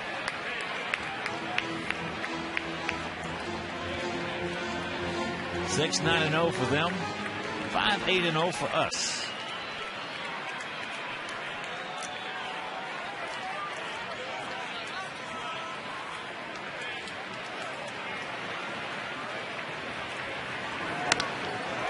That's a can of corn in the center field right there. Blanco will get it back in. And that is out number 2. So 2 on, 2 out, 1 in. That'll bring up Rios, Alex. 0 for 2. A strikeout and a 5-4 fielder's choice.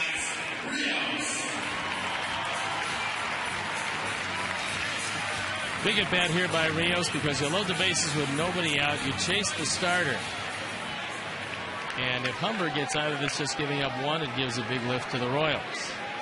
We score a couple of runs, the momentum swings to our side of the ledger. And there's a shot, base hit. They're going to wave Alexi around. Gordon now, it's a good thing that he stopped and went back to third. Gordon with a perfect strike to Pena. Ball was hit too hard, and here comes Konerko. Well, Gordon, drafted as a shortstop, moved to third base, and he's got a better than average left field arm. And it's a good thing that Alexi pulled up. And he pulled up on his own because he was getting the go-ahead sign from Jeff Cox, and he'd have been out by 40 feet. Here's our Xfinity high-defining moment. And it comes off the bat of Paul Konerko. Jeremy Sowers gave up the first home run. Chris Perez, the second home run. Winston Abreu, the third home run. Back on July 7th last year. The only time Paul's ever done that in his career. And he's got 2 already. So sacks packed with Sox, 2 down.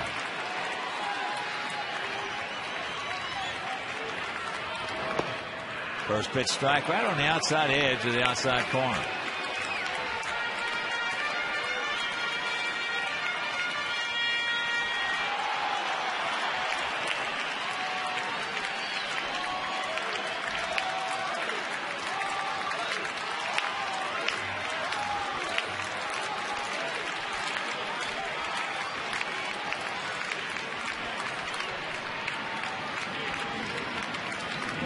Breaking ball hangs high. Well, the count evens at 1.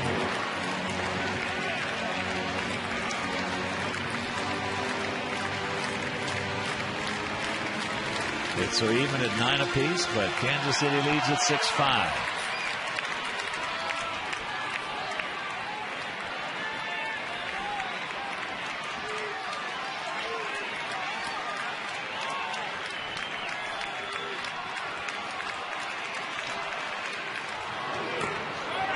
Ball gets away.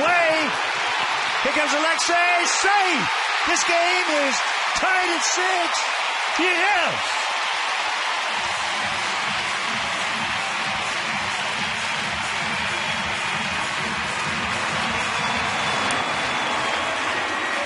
Heads up base running by Alexei. When he saw that ball pop up into the air, he realized it was going to be a very tough play at the plate.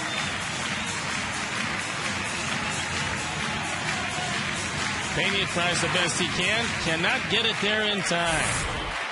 And so the wild pitch ties it up as the Sox have come back from 6 down before they ever came to bat. And the count 1-2.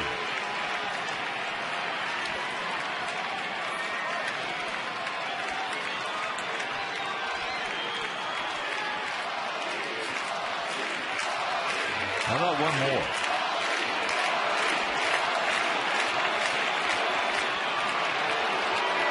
Now they want to have a little chit-chat.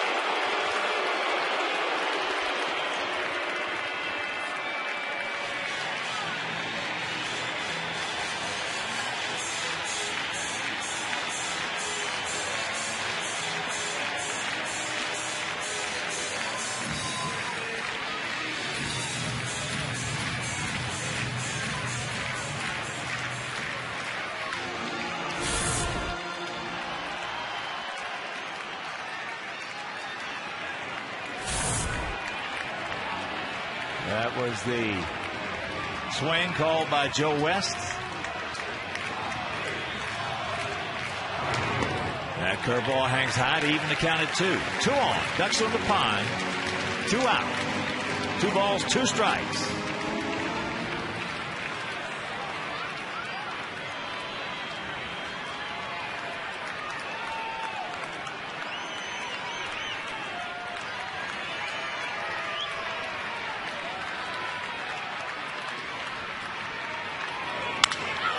And that's a just foul. Dadgummit.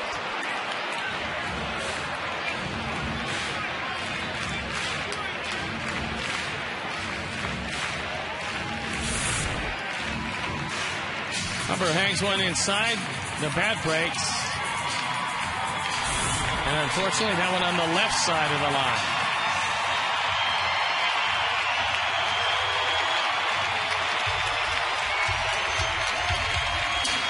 So his 2 home run bat, it gone.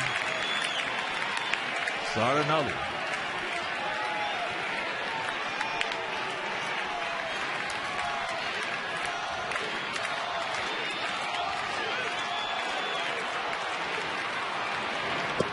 And a full count with Manny on deck.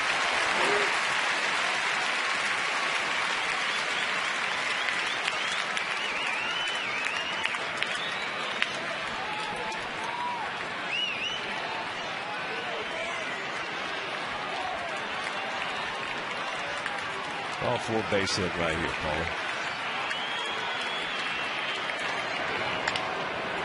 Breaking ball. Betterman makes a good throw, and that'll retire the side. But the Sox come up with 2.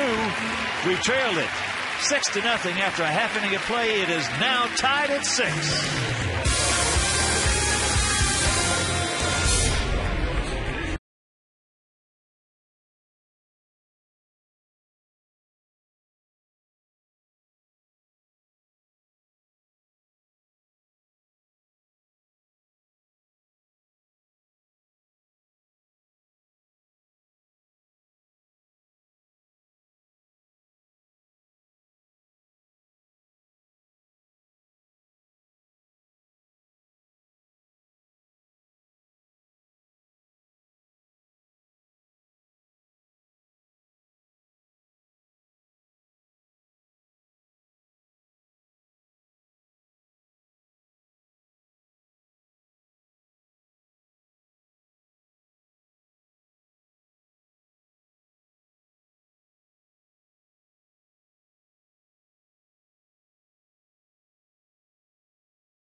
695. And if you are the 500 texter, you could win five $5 foot-long subs from Subway.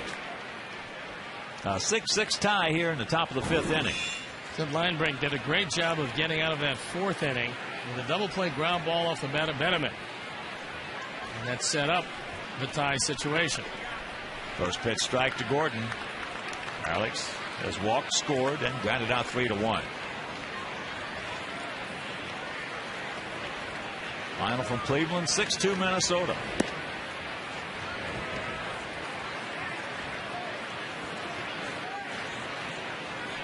Luis Valbuena made a big error in the first inning. It cost the Indians 4 runs. Perfect double play ball hit by Jim Thome. Tried to do too much with it too quick. Had plenty of time with Thome.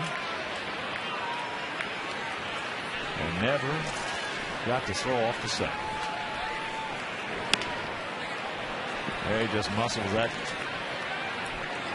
base hit into left field. So the leadoff man aboard. This becomes a must win because at this point, 6.5 games in back of the Twins. Even with a victory today, it stays at 6. But 3 clicks off the schedule, with Minnesota being away for those 3 and the Sox being home for those 3. That's the best case scenario.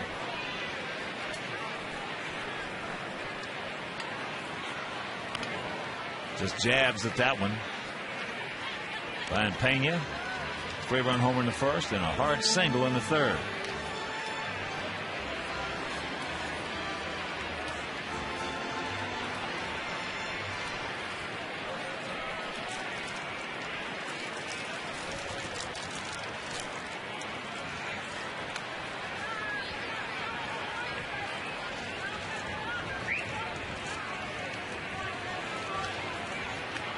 Now, field for the most part straight up, about equidistant, spread out.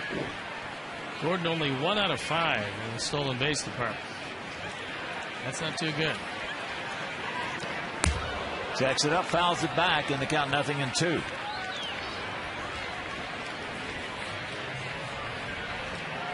Taking some other scores for you. Bottom of the 8th in Toronto, still tied at 3 with Tampa Bay. Pittsburgh has taken a 3-1 lead over Cincinnati, top of the 9th at the Great American Ballpark. And that's going to be a souvenir. Houston was leading the Dodgers 4-0. It is now tied at 4, top of the 5th. Dodgers have the bases loaded down in Texas.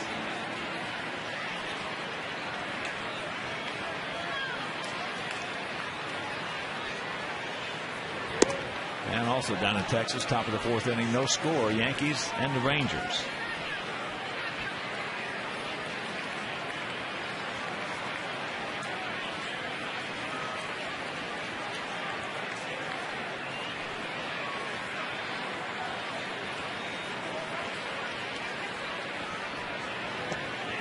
He gone.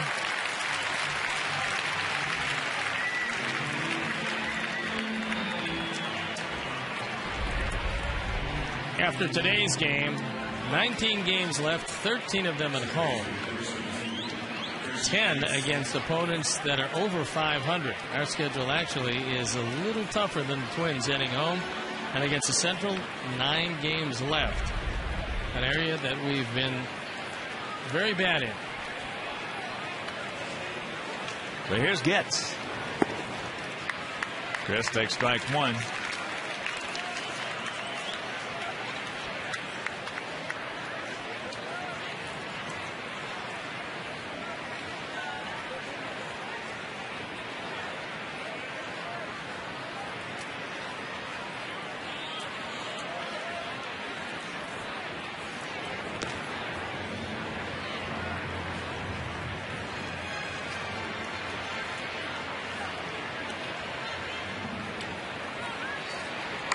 Needless to say, this season has been had some inconsistencies in it for our club.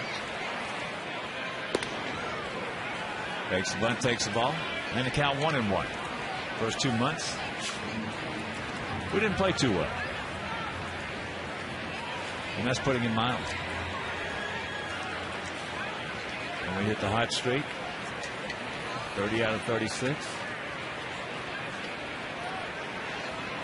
Climb right back into it. And since then, been struggling a little bit. Started off that last road trip with the first 7 wins on the 10-gamer, and then lost the last 3 in Detroit. Then lost last night here to Kansas City, and in a tie with them right now.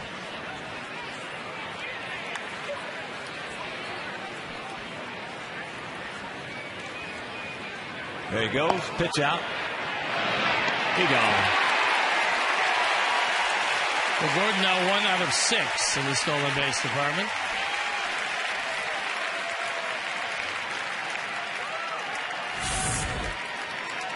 Pitch out, guess right. Gordon doesn't have much speed, and he's thrown out by plenty. Well, when AJ saw it, he just pulled up a little bit, took his time, saw what was happening, made the perfect throw, grabbed some big. There's the strike, and the count 2-2.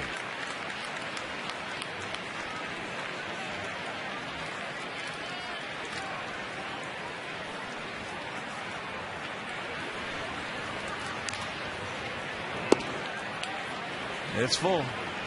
6-10-0 for their guys, 6-9-0 for our guys. Off day tomorrow, and then Minnesota will spend the off day here. There's a sharp single by Getz, right back through the middle. So good speed aboard. He is 14 for 16 in stolen bases, and here comes Betancourt.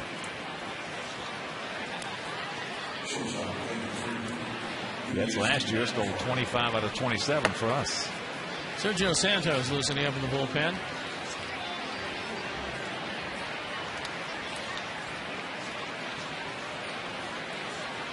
Don Cooper calling up to find out how long it'll take to get him ready.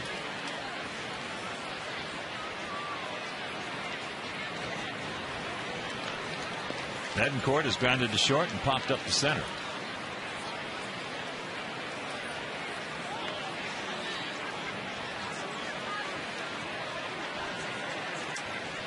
Outfield straight up.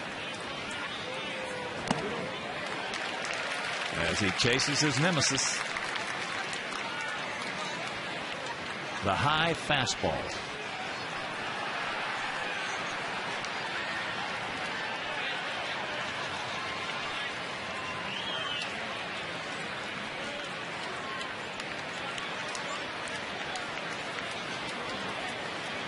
There he goes.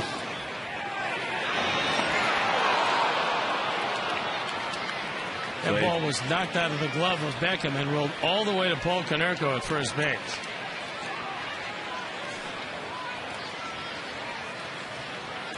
Gets a little shaken up on the play.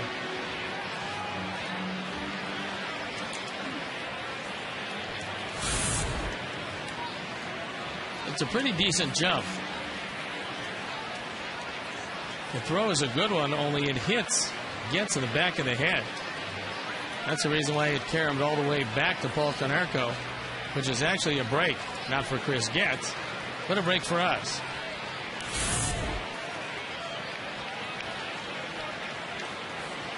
So he picks up his 15th stolen base, and hopefully he'll be okay.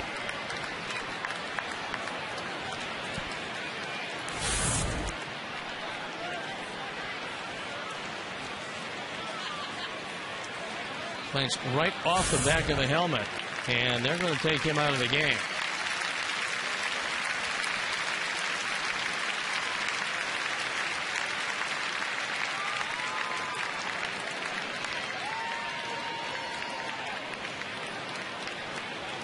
One thing they don't gamble at all with anymore is anything that might have produced a concussion. And with all the publicity about it, justifiably so. Well, we have a moment of reminder. Friday, 7:10 Sox against the Tigers. Join the Sox for halfway to St. Patrick's Day. Now, the first 20,000 fans, 21 and older, will receive a White Sox green cap presented by all the great folks at Miller Lite. So for tickets, call 866-SOX-GAME or visit whitesox.com. Mike Aviles takes over, and he'll undoubtedly check in at second base. And that ball gets away from AJ. And Aviles with an aggressive turn, but he's not going anywhere. That goes a wild pitch on Scott Linebrink.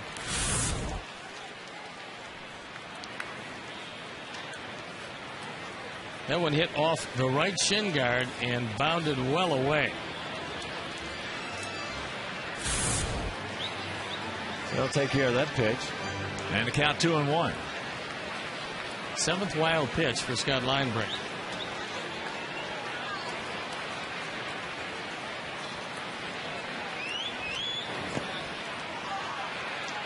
That came very close to the 8th as AJ did a nice job.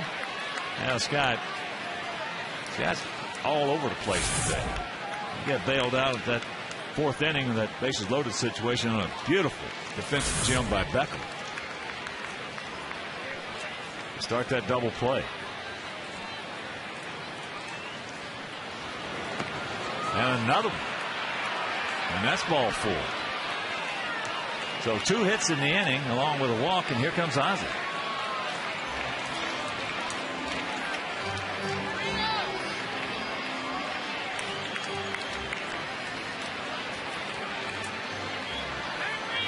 Well, that's going to be it. He doesn't want Linebrink to face Gregor Blanco. So he decides that that's enough.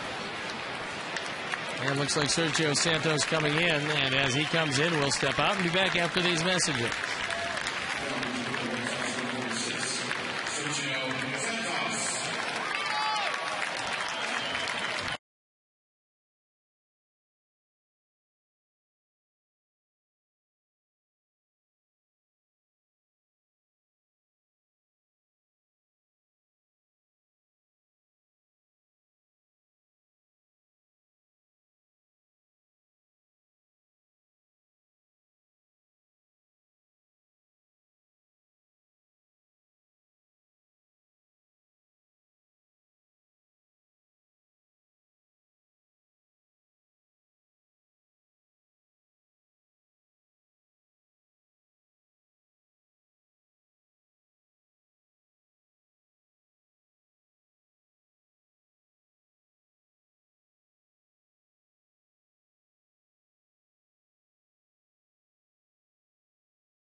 To run one of the most famous and interesting franchises in sports. Watch the Club, episode 5, Tuesday night at 11 on Comcast Sportsnet, fans' best friend. Our Lexus pursuing perfection call to the bullpen is Sergio Santos with runners at the corners in a 6-6 tie here in the top of the 5th inning. Sergio comes on at 1-0 ERA, a fine .220 on for the 51st time. AJ is going to have to be at the top of his game as Sergio has thrown 7 wild pitches. And here's the top of the order with runners at the corners, 2 out. Gregor Blanco, who is 2 for 3. He was looking for it, got it as well. It's just using some common sense right there. Fouls it away. A lot of times a little common sense at the plate can get you a good pitch to hit. Now squaring it up is another story. And there's some more gas. And the count 0-2. Well, 2 fastballs where he was very late on both of them.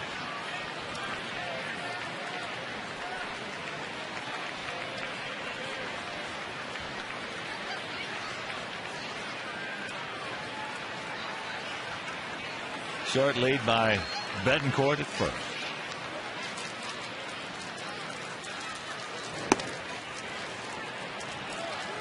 1-2 the count. On just a beautiful day here in the beautiful city, not a cloud in the sky.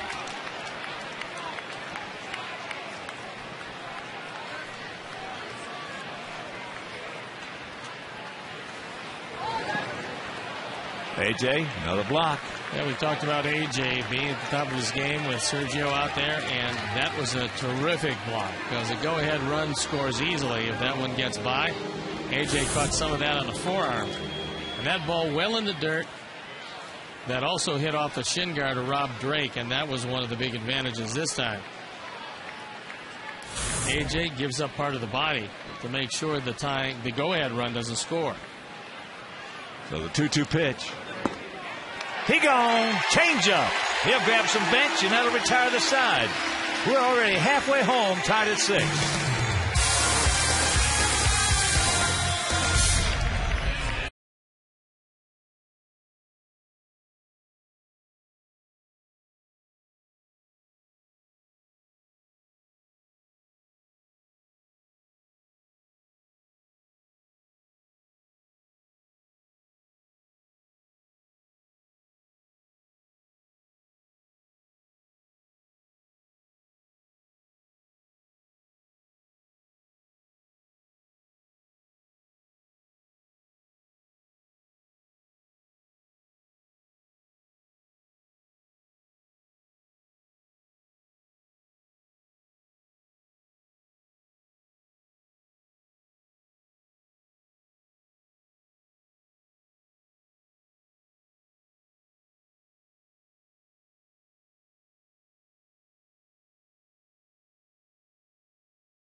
All right, Chuck, the dapper one. As Manny Ramirez will lead it off here in the bottom of the 5th inning.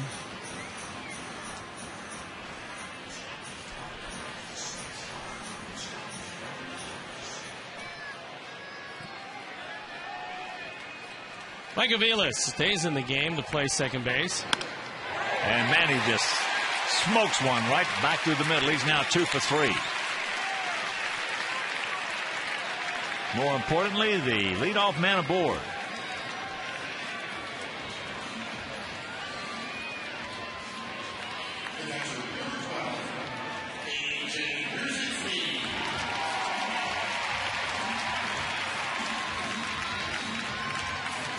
So here's AJ.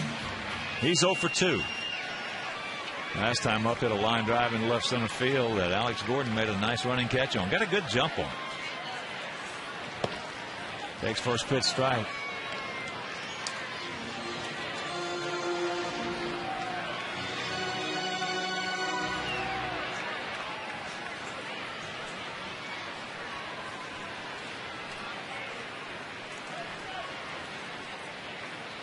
Decent lead by Manny. Long set by Humber. And that's going foul. Well, that ball was scalded. But unfortunately, he got out a little too quickly.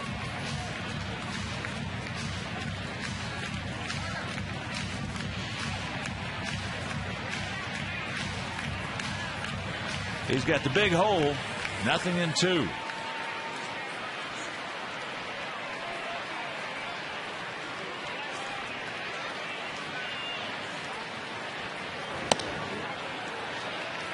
Bailey's out there at second, cheating before the pitch was delivered after he saw the sign.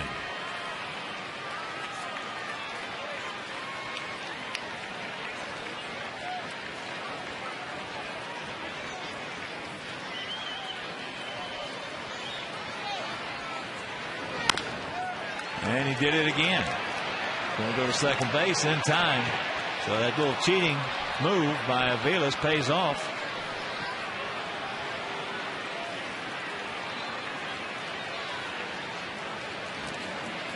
Shades of the old Baltimore Orioles. That was a terrific play by Aviles, knowing that AJ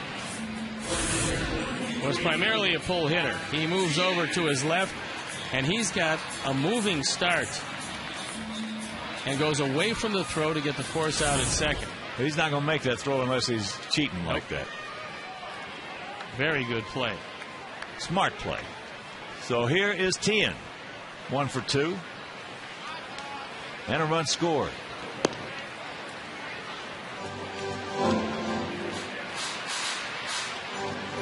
We don't see many guys do that anymore.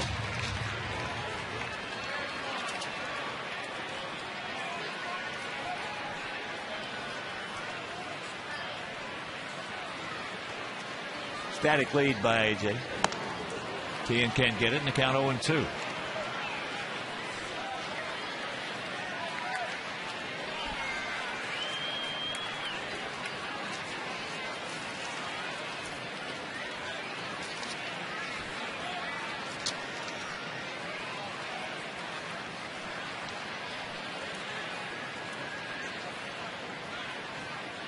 Bigger lead now by AJ. Tried to backdoor him and he missed. And a reminder, you can visit the official online shop of the White Sox. Browse the largest selection of official gear, including the latest apparel, nostalgic memorabilia, and authentic classics for the whole family. So get your gear from the official source. Shop at whitesox.com.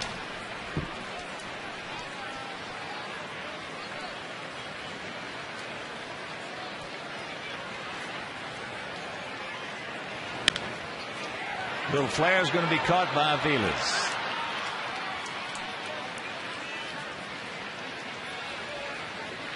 Two out.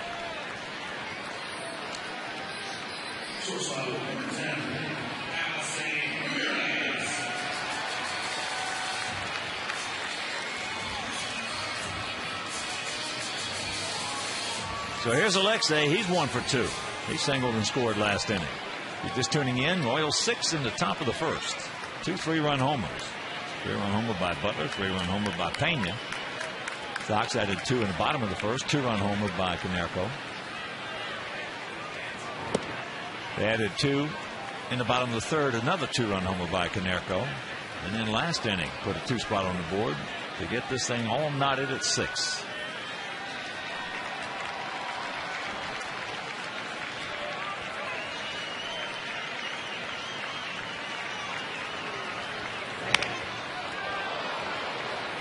A $64 bill just bit the dust. Don't get the top of the bat, and the bat just splintered. Unfortunately, this part of the top of the bat came off.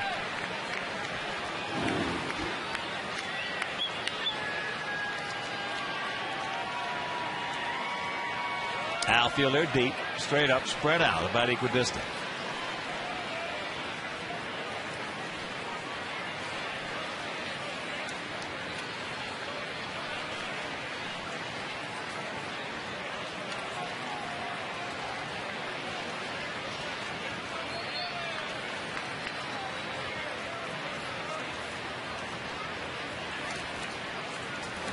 Breaking ball.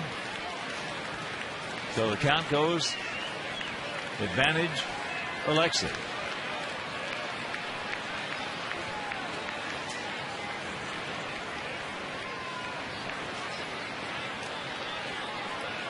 Let's see, looking for that one fastball middle in.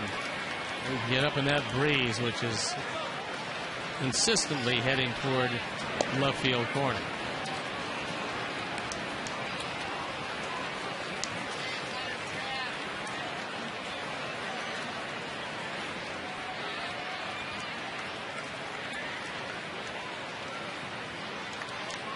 Got a final from Toronto, 5-4 Blue Jays over Tampa Bay. And that is fouled back. And that's going to be in the seats for a souvenir. So 2-2. game down in Texas with the Yankees. No score, bottom of the fifth inning.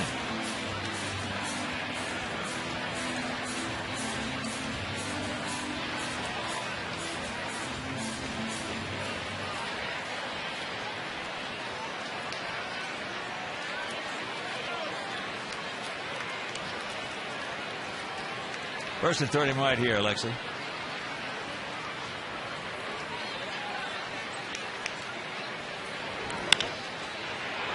That's off the glove of Betterman. Everybody's going to be safe. And that'll bring up Beckham. Betterman actually did a terrific job, because if that ball gets into the corner, it's going to be runners at second and third. This is a hanging breaking ball. It's up in the zone. Alexi takes it down the line, and Betterman able to at least get a glove on it, making sure that it doesn't get by him, keeping runners at first and second. But the go-ahead run now out at second base, with AJ leading away. So Beckham has walked, and they had a bunt single. That was last inning. Turned out to be a big play.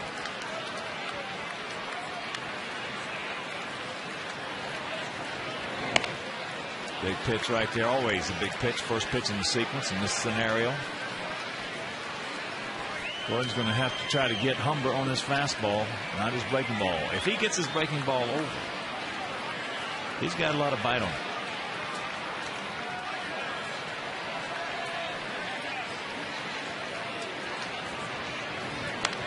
There it was, and he fouls it back.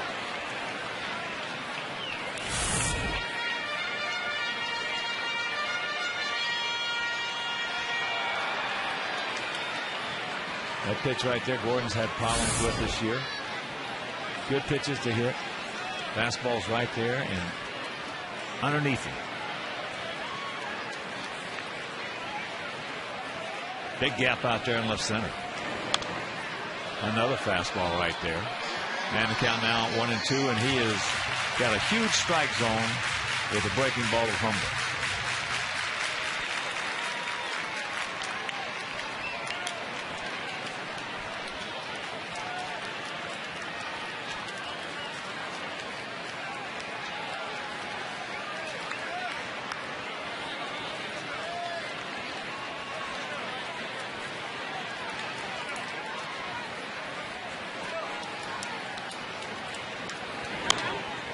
Another fastball.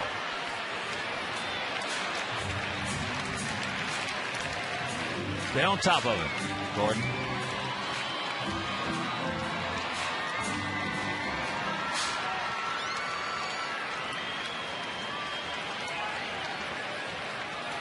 He has not seen a breaking pitch in this sequence. There's a hanger right there. Just fisted it out in center field. And that'll do it. Sox come up with a couple of hits, strand a pair. Can't score. We're into the sixth, tied at 6.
So here are the results so far.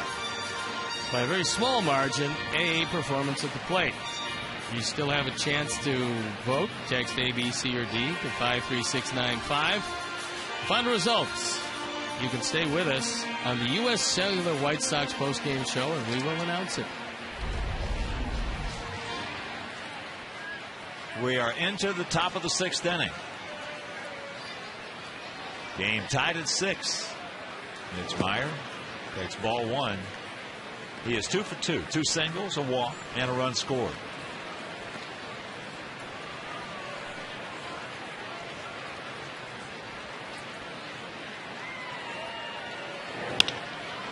And that's softly hit into right field.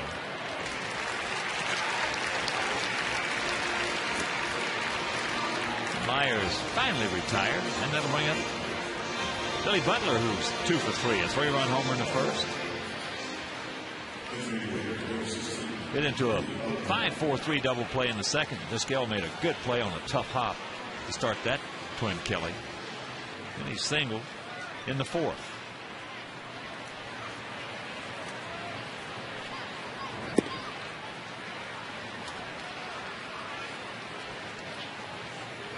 He buckles his legs on that breaking ball, but unfortunately, it dipped a little low.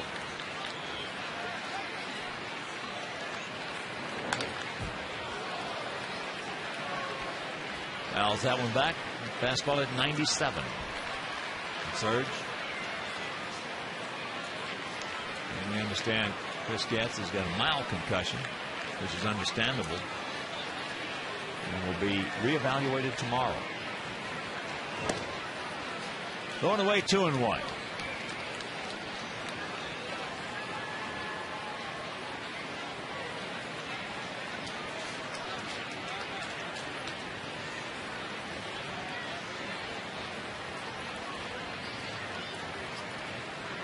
And the 2-1. That's low. And if you miss that play on the attempted steal, here he goes. Throw by AJ. Ball bounced all the way back to Paulie.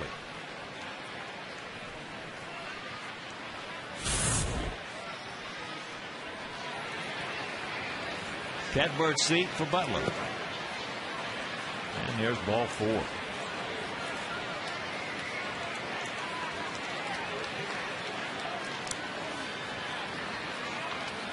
So 1 on, 1 out. And here is Gahui. Keela. He struck out, popped up to third, and walked. So far, unlike last night, this has not been his day. He's 3 for 4 with a couple of runs scored last night.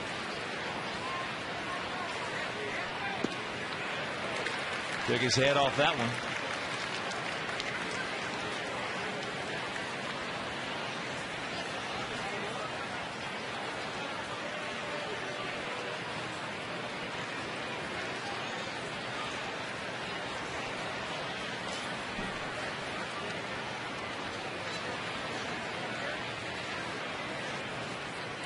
Short lead by Butler.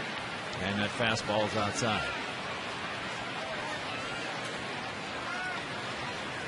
Second inning in San Diego at Petco. Giants leading the Padres 2-0.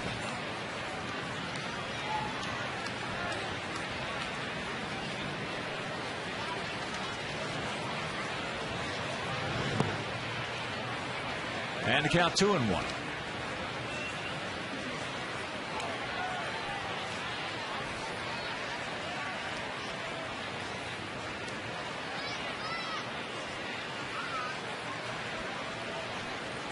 Final from the Great American Ballpark. The Buccos beat the Reds 3-1. Get fouled. Get fouled. He will. And the count 2-2. That's a long, hard strike.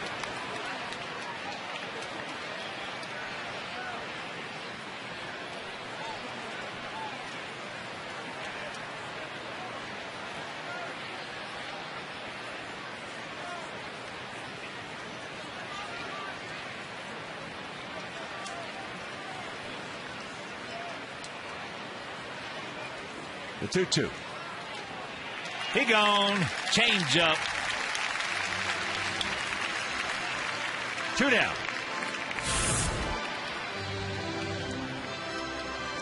Well out ahead of that one. So you have to wend your way by betterment. Matt Thornton starts loosening in the pen.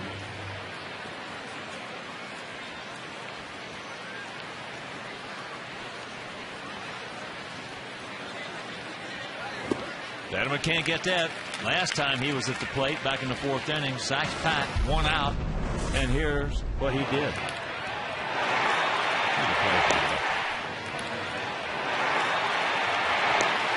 That's a Roberto Alomar, Omar Vizquel level play right there. Got a very tough jam with the bases loaded and only 1 out. Big hat, no cattle. And the count 0-2.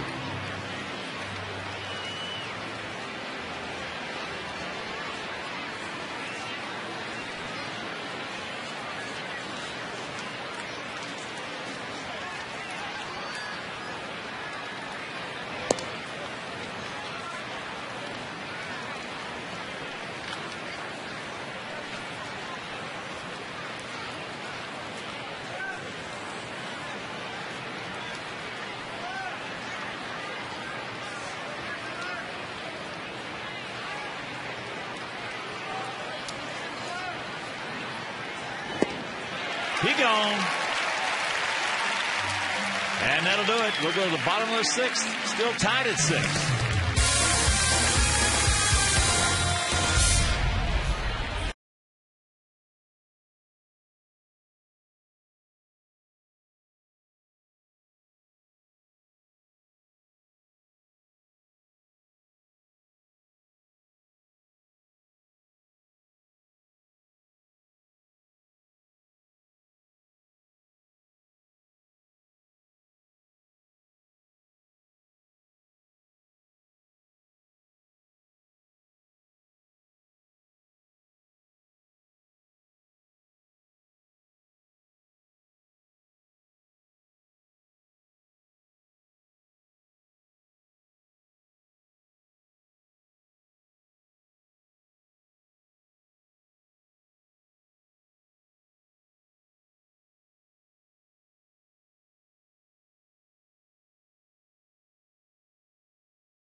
Bottom of the 6th, tied at 6. A lot of fireworks early. The Sox have battled back. The starting pitchers are long gone from this, not to be a factor in the decision. But knowing that Minnesota's already won, this becomes even more a critical game. Top of the order here in the bottom of the 6th. Pierre, Vizquel, and Rios.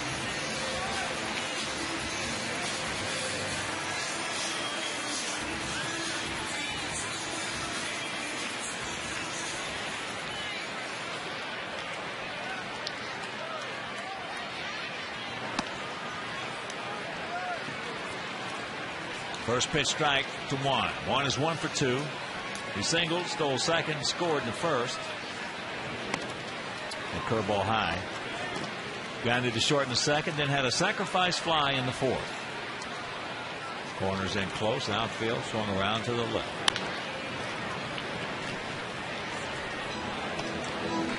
I'd love to have the lead by the time that the Shadows creep across home plate, which should be next half inning.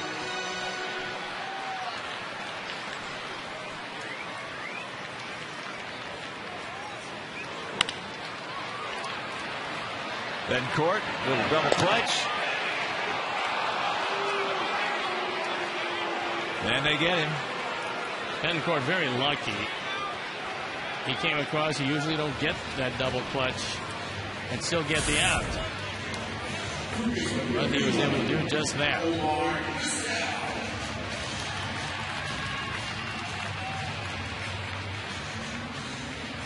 He got him by a quarter of a step. So here's Omar. There's that hook. That's the best one he's thrown. He got Jim Dandy when he gets it down. It has got some great rotation.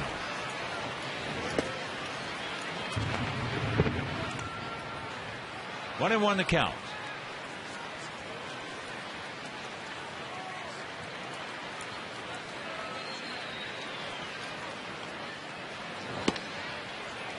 Jacks it up. Could not pull the trigger, and the count 1-2.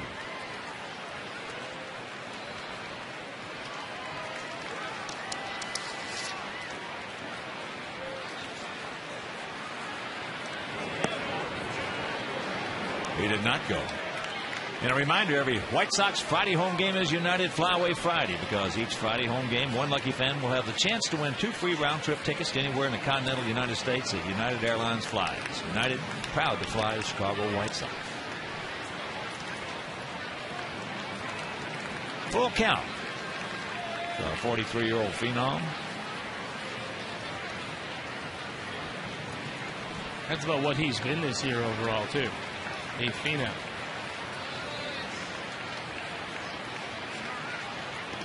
And there's a good at bat. Falling behind. Working him over. And draws the 1-out walk.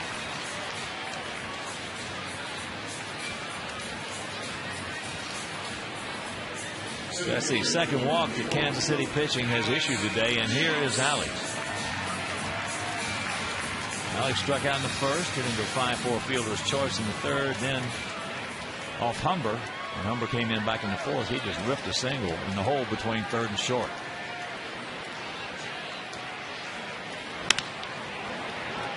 And that is a nice knockdown, but he's not going to be able to get him. So everybody is safe.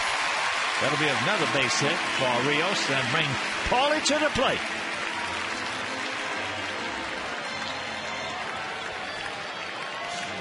And if you're just tuning in and missed it, here's what he did in the first.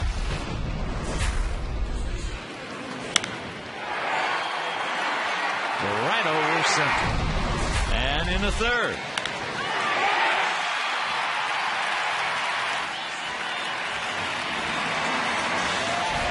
So Paulie 2 for 3. Now with 36 homers and 103 knocked in. Don't stop now, boys.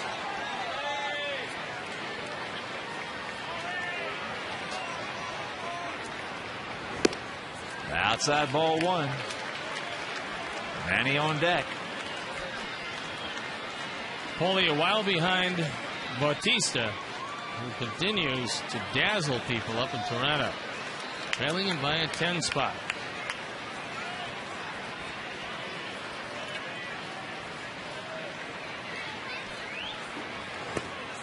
And Paulie's got the catbird seat. 2-0.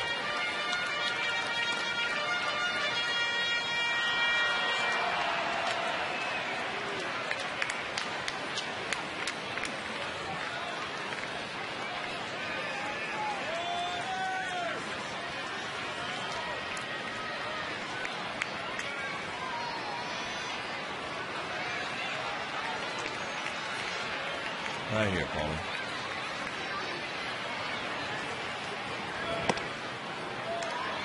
Pulled the string on him.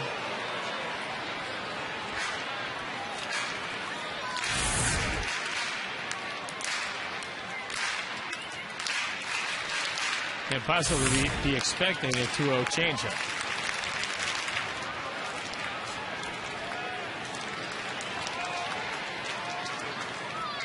And the 2-1 pitch. That ball hammered into left. That's going to be a base hit. Omar reading it perfectly. Here's Gordon with the throw. Save! Sox lead it 7-6. roly-poly.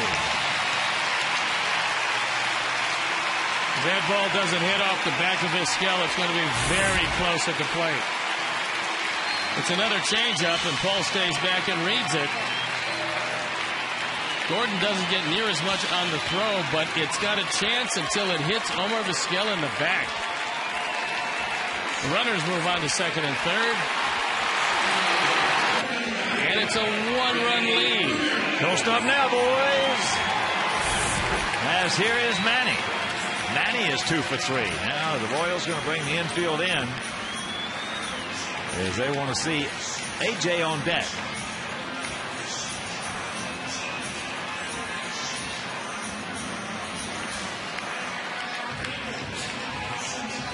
Vizquel read that absolutely perfect. Never a hesitation.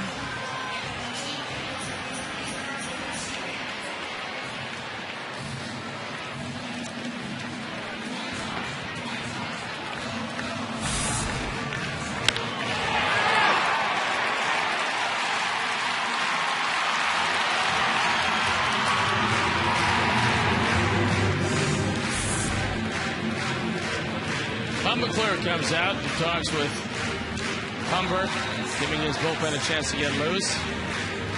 They didn't have a left-hander up, so this tells me as they took the right-hander down and brought the left-hander up, and he's going to kill as much time as he possibly can. Then they're going to wind up walking Manny Ramirez to face AJ. What is Joe West doing? He's coming over from first base to tell McClure to get back in the dugout.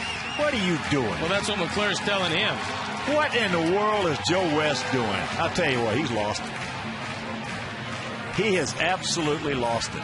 Well, it's Rob Drake's responsibility to go to the mound and talk with McClure and say, hey, look, you've had your say. Let's break this up. Best thing for Joe to do is to stay in the shadows around first base, not inject himself into this game. Now, let's see what they do. So far, it looks like they're going to pitch to Manny, which with the infield in might be a big mistake. I'll tell you, if I'm Ned Yost, I got to get run on that play right there by West. That's inside outed. Long way to go.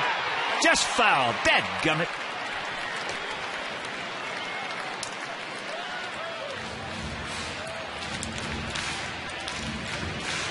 So if the games are getting too long for you, buddy,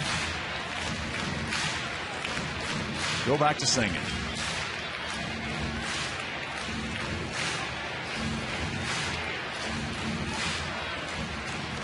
Oh, and 1 to count.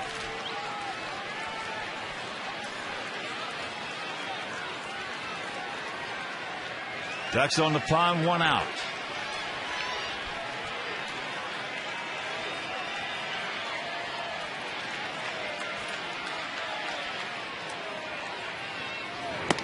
That's inside. It just hit him. Brushed him. Just nipped him. So that'll load him up for AJ. And what McClure was doing was he was giving that left-hander some time to get warmed up, which he had every right to do. And here comes Yost. And that's going to be it for Humber as he's going to go to the pen.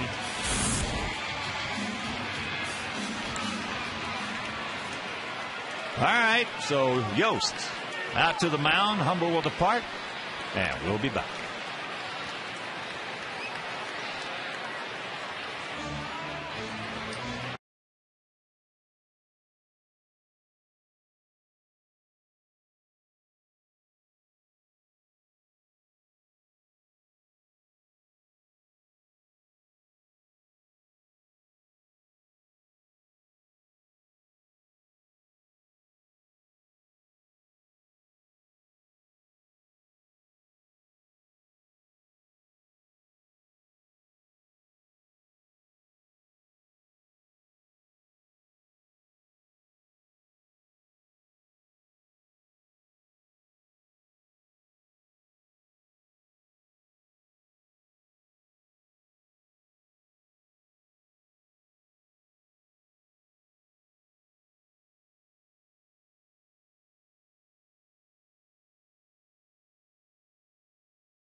season. Purchase a block of tickets or enhance your outing with one of 6 great party areas. So call 312-674-1000 or visit whitesox.com. It's our Lexus Pursuing Perfection call to the pen, and it is the left-hander, Dusty Hughes. For the 52nd time, he is their situational left-hander. You can see right-handers hitting him very well. Left-handers, not quite as well. And with the bases full of Sox, and A.J. Pierzynski, a man who has been as hot as any of the Sox hitters, you wouldn't want a better man in this spot. A.J. is due. He's 0 for 3 today. So Sox packed with Sox, 1 down.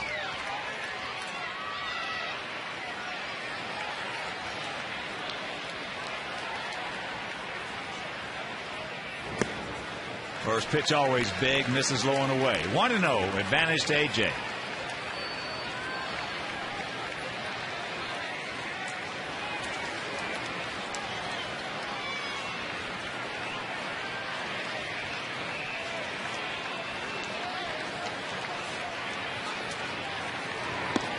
And the count 2-0. Catbird seat.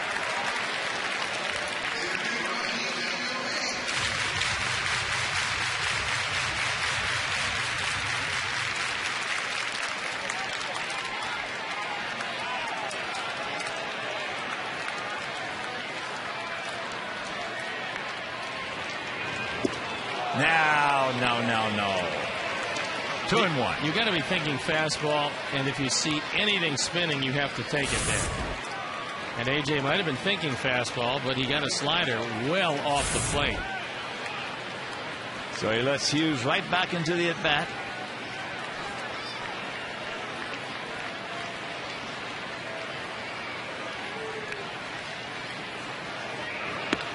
Pass off the plate, and the count 3-1.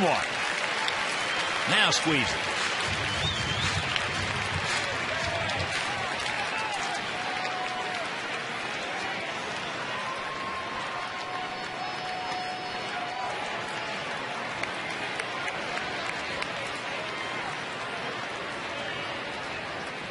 And that's ball 4. It is an 8-6 ball game.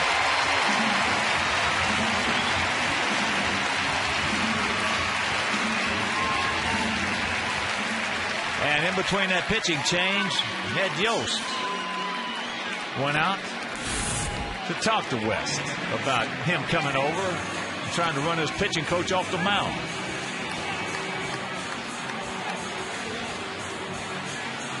And Ned Yost, who's managed before over 1,000 games with Milwaukee, as well as being a major league catcher, said to him, "That's the job of the home plate umpire, not you at first."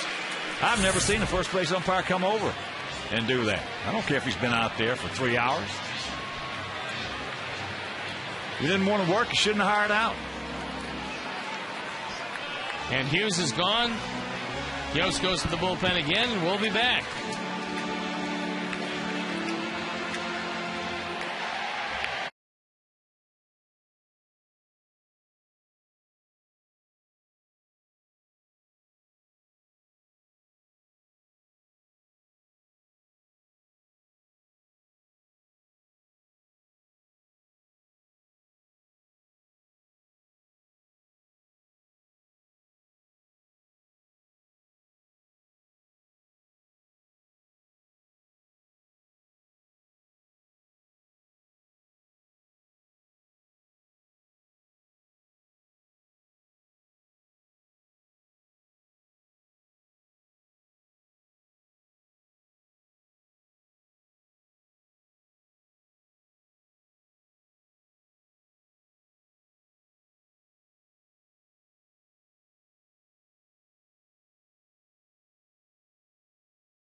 1-3 record, ERA up over 5. Been tough on the right-handers and the left-handers. He inherits the bases loaded. Now a 2-run deficit. And Andrew Jones is going to come out. He's going to pinch hit for Mark Teahan. And he's looking for more.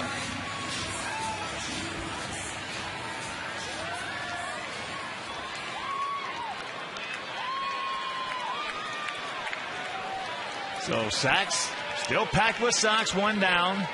8-13-0 for our guys, 6-11-0 for their guys.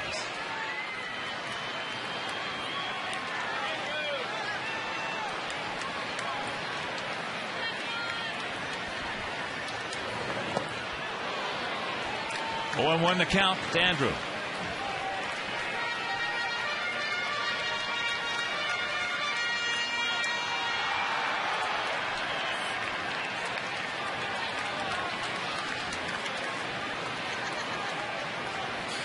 All started with a 1-out walk. A good at bat by Omar Vizquel. And that evens the count at 1. So a big pitch coming up, the 1-1.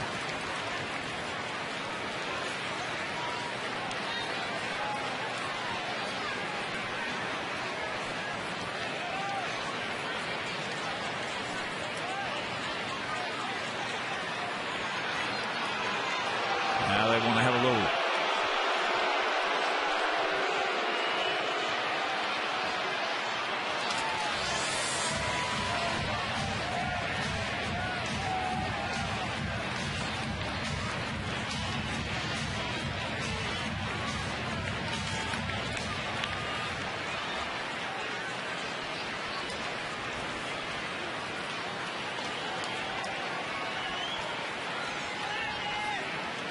Nice and easy, short and quick, Andrew. And that is chopped foul, so advantage goes to Blake Wood. Right now,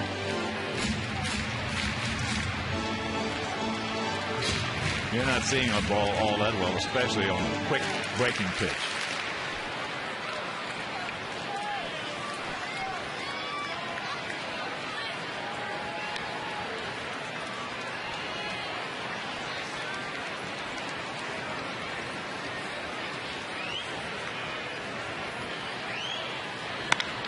That ball hit high and deep. Stretch way back. He looks up. You can put it on the board. Yes. A grand slam by Andrew. And it's a 12-6 Sox lead. Mercy.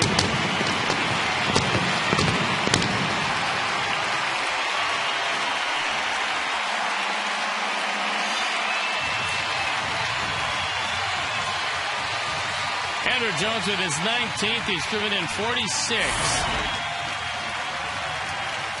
And there's a slider down in the zone, our Ford home run replay. And that makes it a lot more comfortable. It's a 12-6 game. Alexei can't get it.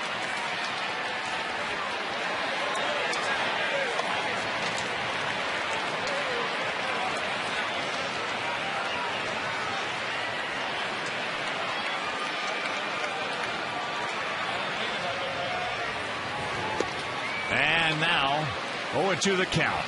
12 runs on 14 hits. For our Sox, 6 runs on 11 hits, no errors for their Royals. Kansas City, if you're just joining us, scored 6 in the top of the first. And our Sox now lead at 12-6.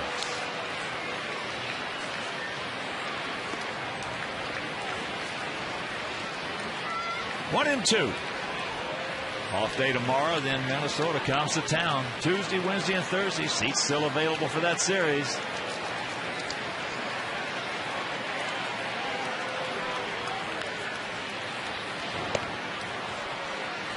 As Alexei strikes out. 2 down. This inning started off. Juan Pierre grinding out to short. Then that big at bat by Omar, drawing the walk. Alex with an infield single. Pauly with an RBI single. Manny was hit by a pitch. The walk to AJ forced in a run, and then the grand slam by Andrew Jones.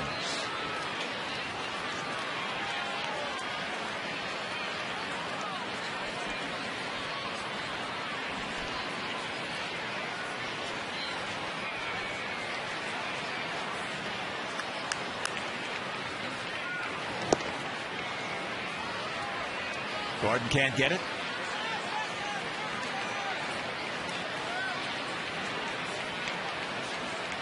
Gordon has walked, had a bunt single, and gone out to center.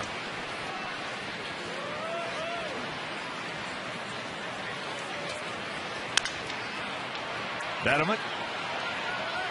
The long peg. And that'll do it, but not before a big crooked number goes up on that board. We'll go to the 7th, leading 12-6.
Andrew Jones takes over in right field with a pinch grand slam home run.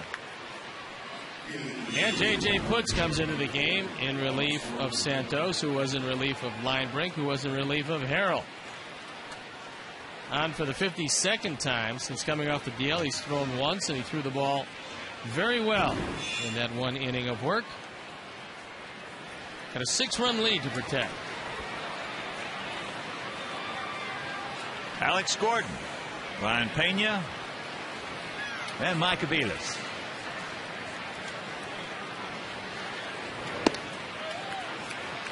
Fastball strike.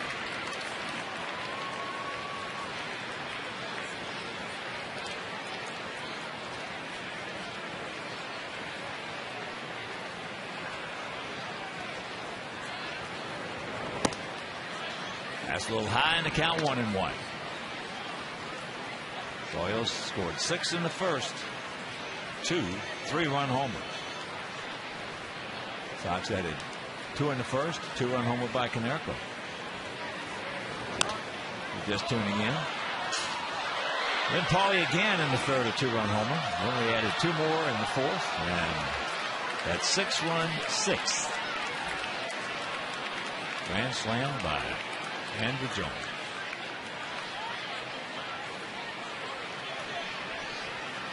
The 1-2 delivery. And there's a souvenir.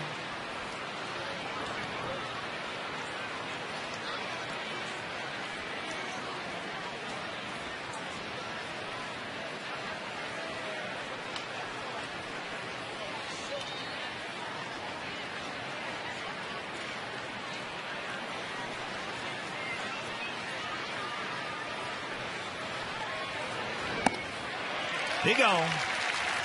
Yes, upstairs, 1 out.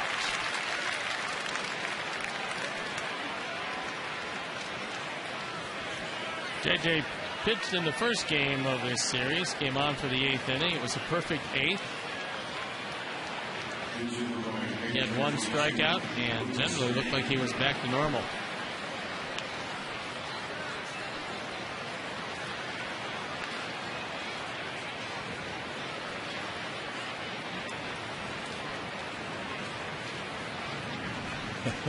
Well, Farmer, a huge fan of the Wolverines.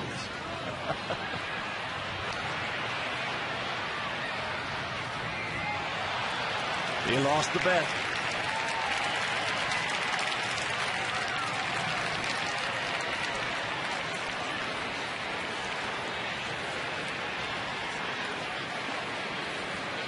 Andrew Jones has 3 pinch hit home runs, but that's the first in his very long and illustrious career that he's ever hit as a pinch hitter. First grand slam as a pinch hitter. 0-2 the count. Not a bad afternoon's work considering the afternoon just started.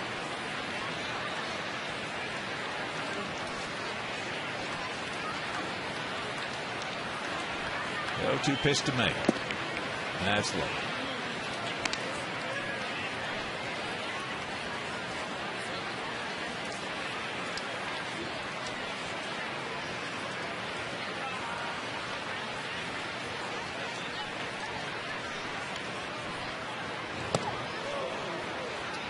Little high neck in.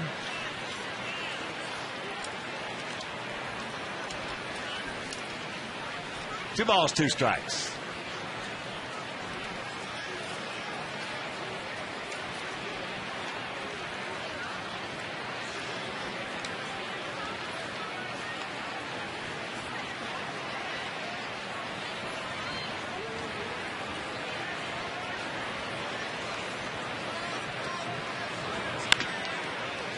Oh, nice play by Omar. Yes! Marcy. 2 down. Do it, Phenom. Playing like he's 25 again. And this is a tough play because this ball is hit pretty hard with overspin, diving to his left, getting up in time. And he just barely gets May at first base. So here's Aviles. Making his first plate appearance. Chris Guest is 1 for 2. He had to leave if you're just tuning in because of a mild concussion. When he stole second base back in the 5th inning, the throw hit him right in the back of the helmet. Bounced back to Konerko at first.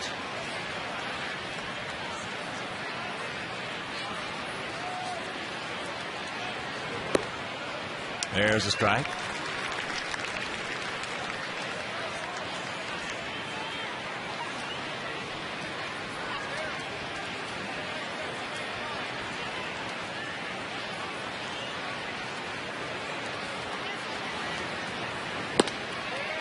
And another one.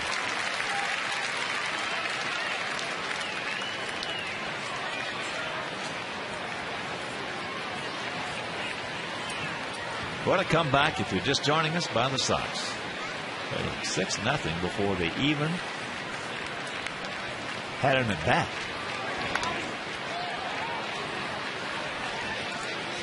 And they knew that Cleveland had that big lead. I checked that. Minnesota had that big lead over Cleveland in Cleveland. They scored 5 in the top of the first.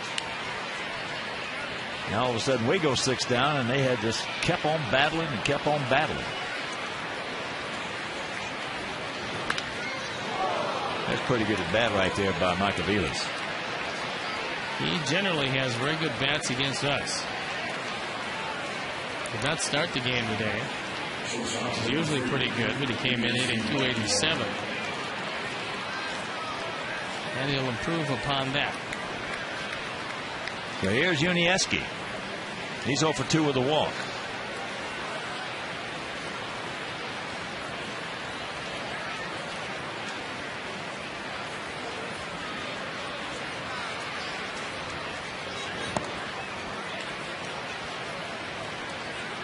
Up and in, ball 1.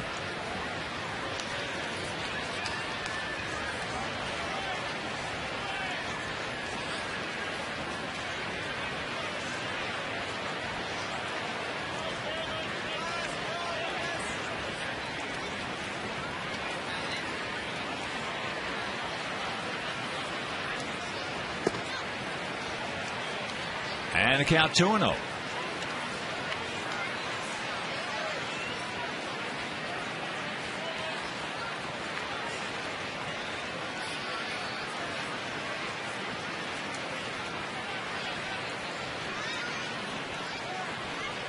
Come back and get it. No walks right here, JJ.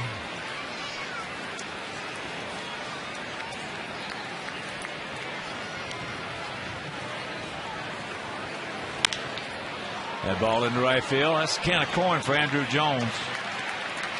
Makes the catch. That'll retire the side. 7th inning stretch.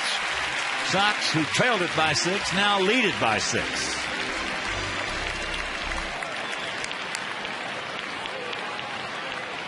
Ladies and gentlemen, at Major League ballparks across America each Sunday, the singing of God Bless America is performed in support of our country and our men and women stationed overseas. Ladies and gentlemen, please welcome back national recording artist Alice Peacock for the singing of God Bless America. God bless America, land that I love. Stand beside her and guide her through the night with the light from above. From the mountains to the prairies to the oceans white with foam. God bless America, my home, sweet home. God bless America, my home, sweet home.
Last time a pinch grand slam happened, September 14th of 08, it was Dwayne Wise.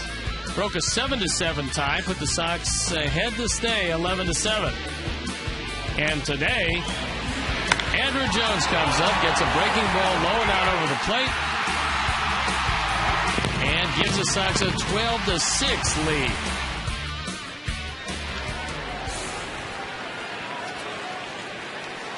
Juan Pierre will lead it off. Shot right down. That's a hang woof'em. 1 pitch, 1 out here in the bottom of the 7th. We do have some changes for these Royals. The speed burner Dyson, Jared Dyson, taking over in center field, and he can really go get him. Lucas May stays in after being robbed of a base hit by Vizquel. He'll catch.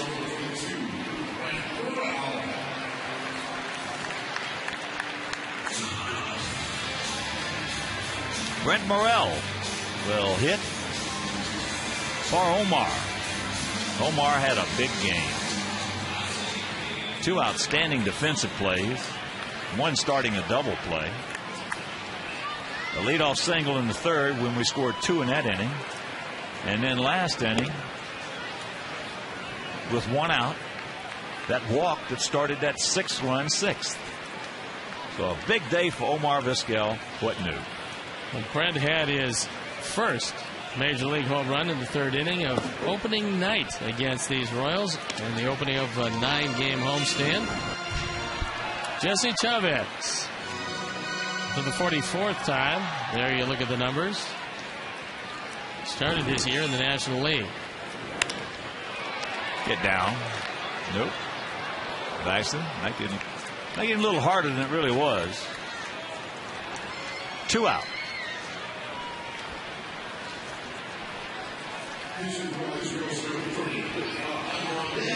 So here is Alejandro De Aza. Alex had a big day. 2 for 4, a couple of runs scored.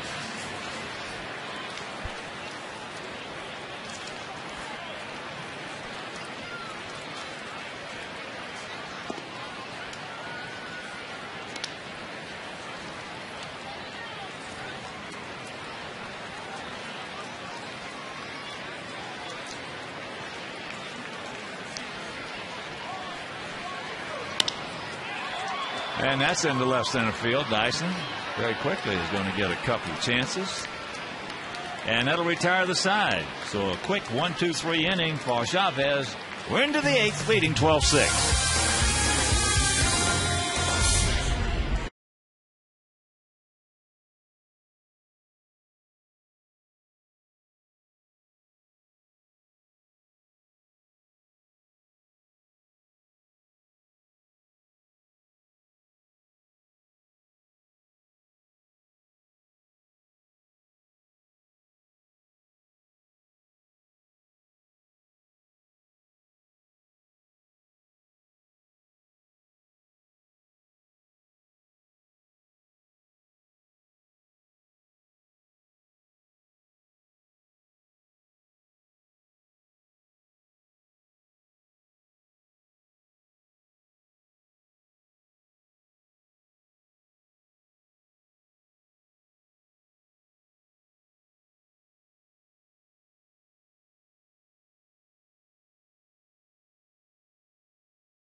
Alejandro De Aza stays in the game in right field. Andrew Jones shifts to center field.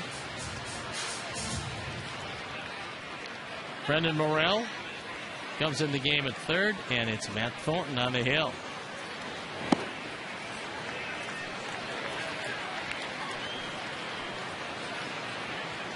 Oh, and 1 the count to Dyson. There's a look at Brent. 0-2 the count to Dyson. Had to be able to catch up with the Thornton heat. I think it's been a while since he's seen anything that looks like that. And Matt on for the 53rd time. 2.55 ERA. Happy to have him back and healthy in that pad. Just got a piece of it.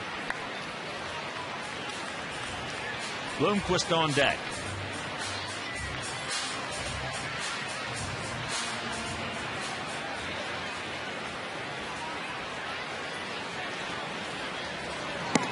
He gone. That didn't take long. That's a no chance high fastball. You get it there on this guy. No chance.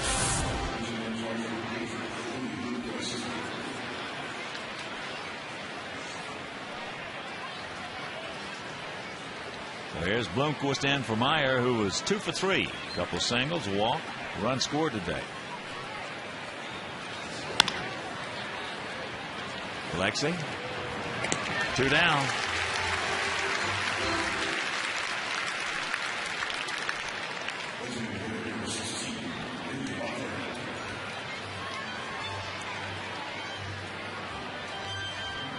So here's Butler. Had a 3-run homer in the first, a single in the fourth, a walk in the sixth. He's 2 for 3.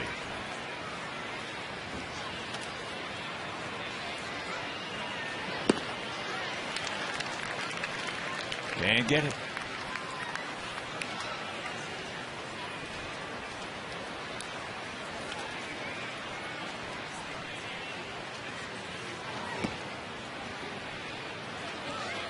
Off day tomorrow, and then Tuesday, Wednesday, and Thursday. Seats are still available for that Minnesota series and also the Tiger series over the weekend. That ball hit hard into right field. De Aza can't quite get there. So it'll be the 2-out double for Butler. That's his 39th double. So leaving him a triple short of the cycle. He's got tremendous power to the opposite field. Slices this ball away from Alejandro De Aza, who makes a valiant attempt, only to come up a little short.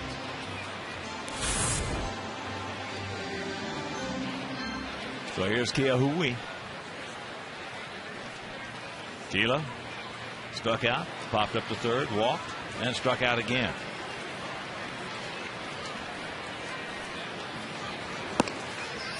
Takes first pitch strike at 97. He should like this at bat. Got the shadows. Pitcher is in, bright sunshine behind him, and a guy throwing an easy 96. And that one at 98. One more of those, and we will head on to the next inning.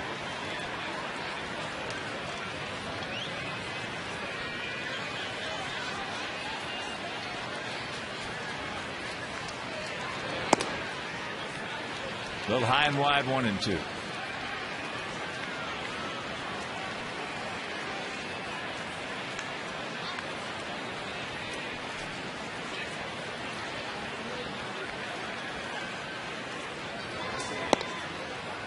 little high and wide, 2 and 2.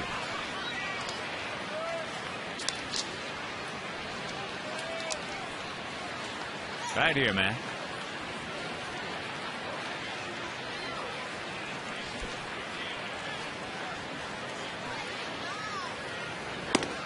He gone. And that'll do it. We go to the bottom of the 8th, leading 12-6.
And we've got a brand new pitcher, Greg Holland, on for the 10th time. His ERA way up there.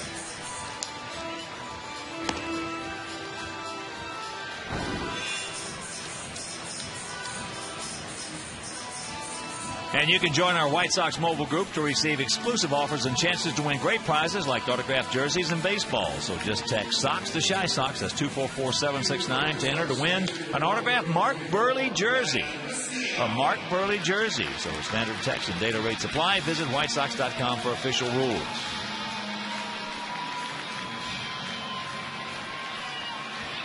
Viciedo. Diane will hit for Paulie.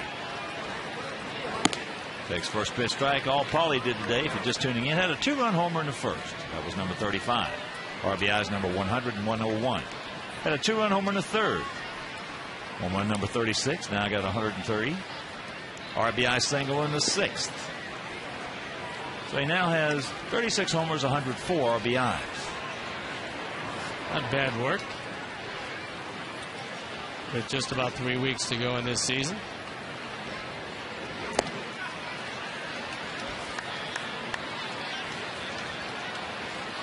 So the tank is gone, 1 out. Brent Lillibridge comes on, and he's going to get in at bat. Manny had a good day. Manny was 2 for 3 with a run scored. Manny had a couple of shots today. He gets him up. You could put him on the board. Humpback line drives.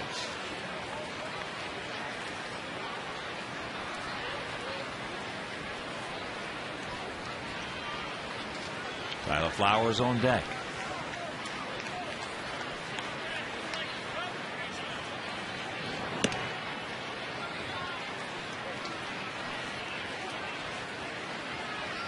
One out. 1-1 to count. Final meeting of the year between these two clubs. And Kansas City, to their credit, has played us extremely hard all season long.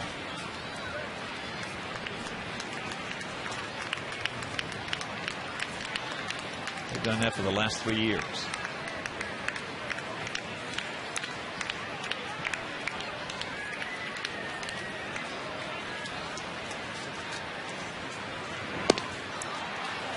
Two down.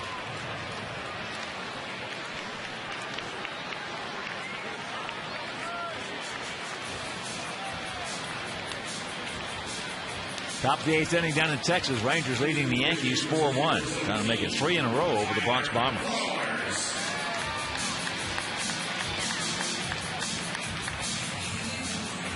Oakland leading Boston 1-0. Top of the 4th at the Coliseum.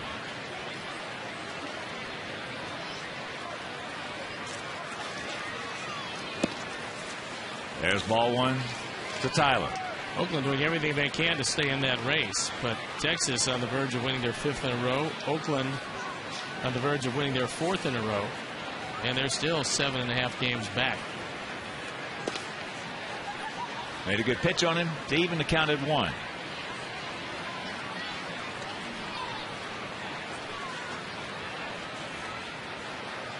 And tonight, St. Louis taking on Babcock's Braves down in Atlanta. Atlanta comes in a dead tie with Philadelphia at 82-61. And St. Louis disappearing in both the wild card and the division chase.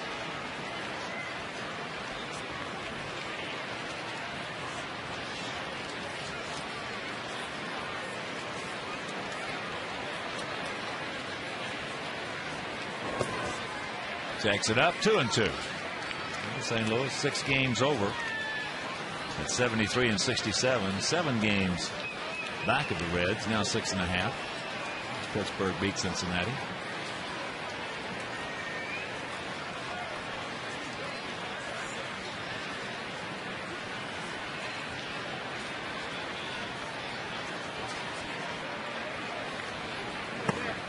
Yes, he did. So Holland strikes out the side. We'll go to the 9th. Leading big.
Here's Betterman.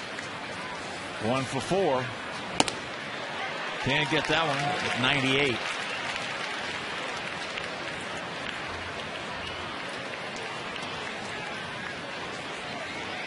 Gordon on deck. May in the hole. And that's into the LG Skyline Club seats.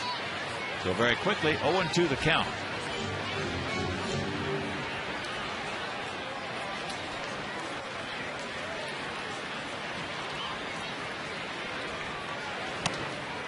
High and wide.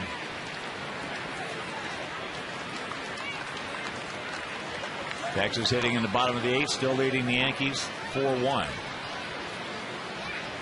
Tampa Bay got beat by Toronto. That's chopped foul.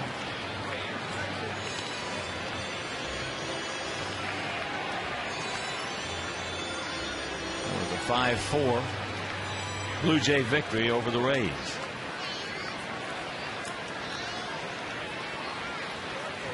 He gone. Way off balance. Nice to see.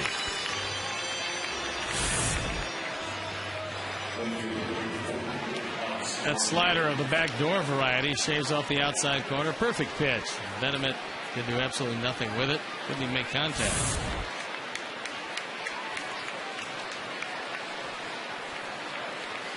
So here's Gordon. He has walked.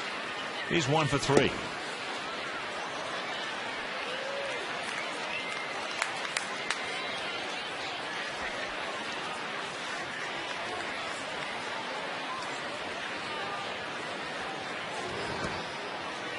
And the count 2-0. Tuesday, Wednesday, and Thursday, Minnesota in town. Tuesday, Johnny Danks against Francisco Liriano. And that game right here on Comcast Sportsnet. On Wednesday, Gavin Floyd against Brian Dunson. That game will be over WCIU Channel 26. And Thursday, Mark Burley against Carl Pavano. And that game right back here on Comcast Sportsnet. 3-1, no walks, Chris. I'll take another look at the schedule, then we'll finish up this homestand. Next to last. 3 with the Tigers, and it's off on the road again. And he checks it up. There's ball 4.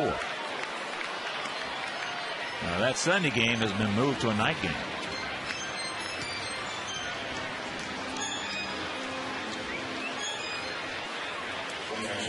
So mark that down on your calendar. That Sunday game has been moved. ESPN picked it up. A Sunday night game.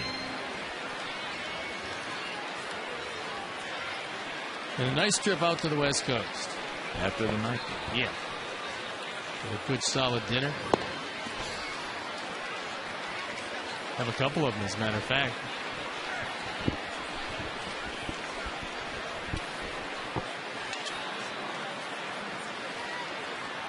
May was robbed of a base hit on a beautiful play by Omar Vizquel. There he just smokes one. So 2 on, 1 out here in the top of the 9th.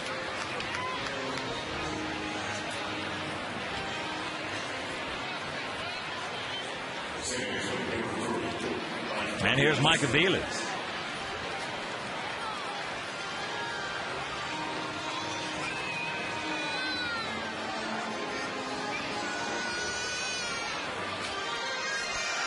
Aviles has been in the play one time and just smoked one right back to the middle. Pitchers of record are Santos and Humber. Humber.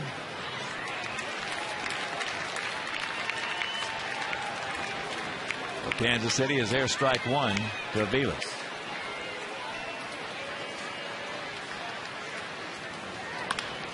Ground ball. Tackle. Alexei. Can't get him. But they get the out of second. 2 down.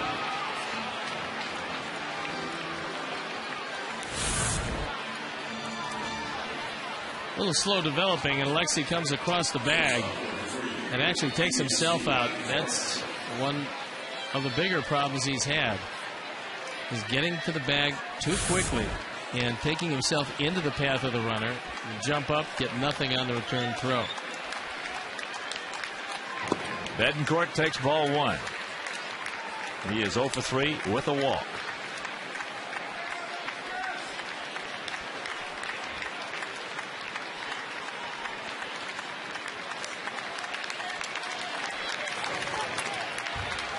Chases a bad pitch just off the end of the bat.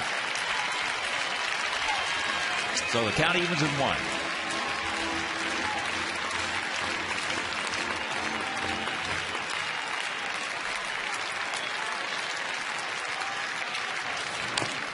That pitch fouled away. So Aviles will go back to first, and the count 1-2.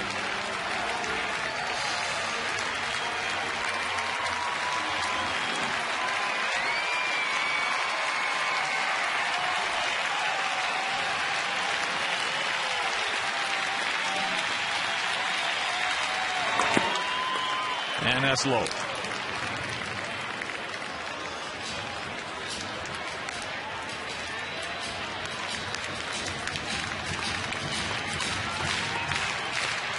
Two out and a 2-2 pitch.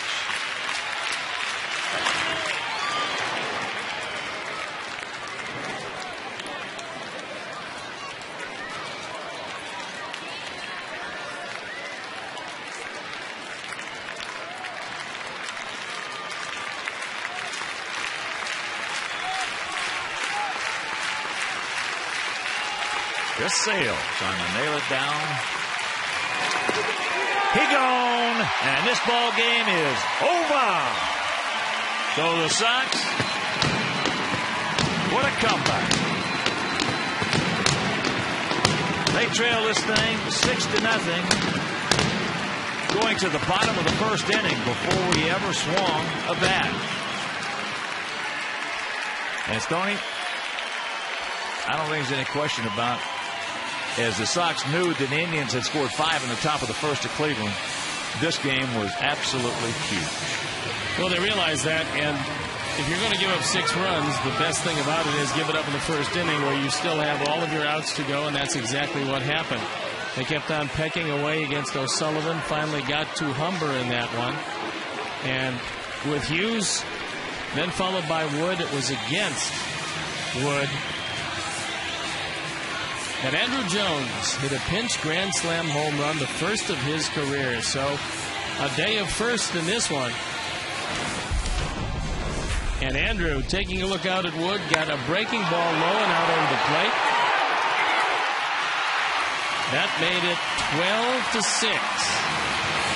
Plenty of offense led by the captain, Paul Konerko. All right now let's go down on the field. I'm Sarah Kustok here in front of the White Sox dugout with our GMC player of the game, Paul Konerko. Take us into the dugout, Paul. What type of mentality did you see out of your team to start off down by 6 runs, score 12 unanswered, and go on to win by 6? Well, I mean, we knew we'd score some runs today, I think. It was early. I mean, if they're going to get 6 runs, you might as well have them get it in the first inning. It gives you 8 innings to come back. But at the same time, it looked like they were very tough to slow down. I mean, they've been swinging the bats well, and you got to tip your hat to our bullpen that came in and kept them at bay and gave us a chance to win the game. But 6-0 in the first doesn't look good, I can tell you that. Paul, you sparked the comeback, 2 2-run home runs, your 27th career multi-homer game. How does it feel when you get yourself into a zone like that at the plate? Well, I think when you're not trying to hit home runs, what you want to do is get up there and get into a place where you're just have an approach and you're trying to keep it, and you're not thinking about hitting a home run or hitting going after the result. And that's a good feeling when you're up there and you don't have any other thoughts in your mind except what you're going after. And that's what I was doing today. I've been trying to get back to that over the last couple of days, and it worked today. 5 RBI on the day. You move yourself to second place on the Sox all-time RBI list, only behind Frank Thomas. What does a milestone like that mean for you to do with the Sox organization? Well, I mean, it just means that I've been out there a lot, which is I'm proud of that. The fact that I've played a lot of games and been there every year. But beyond that, personal numbers like that, I mean, 10 years from now, we'll probably you can talk about stuff like that over a beer. But for now, we'll just keep playing hard and keep my head down and not think too much about it. All right, congratulations, Paul. Thanks so much. Okay, thanks. That is Paul Konerko, your GMC player of the game. All right, Paul Konerko, our GMC player of the game. So for my partner, the Stone Pony, Steve Stone, for our director, John Walsh, our producer, Mike Leary, our associate producer, Keon Gulashahi, our technical manager, Mark Harper, the executive producer, Jim Corno Jr., also for the mayor, me, Joe Groove. And up here in the booth, Jeff Wilson, of course, Frank D'Amato, and our home cameraman, Mike Mayer. This is the Hawk. So long, everybody. What a comeback by our Sox.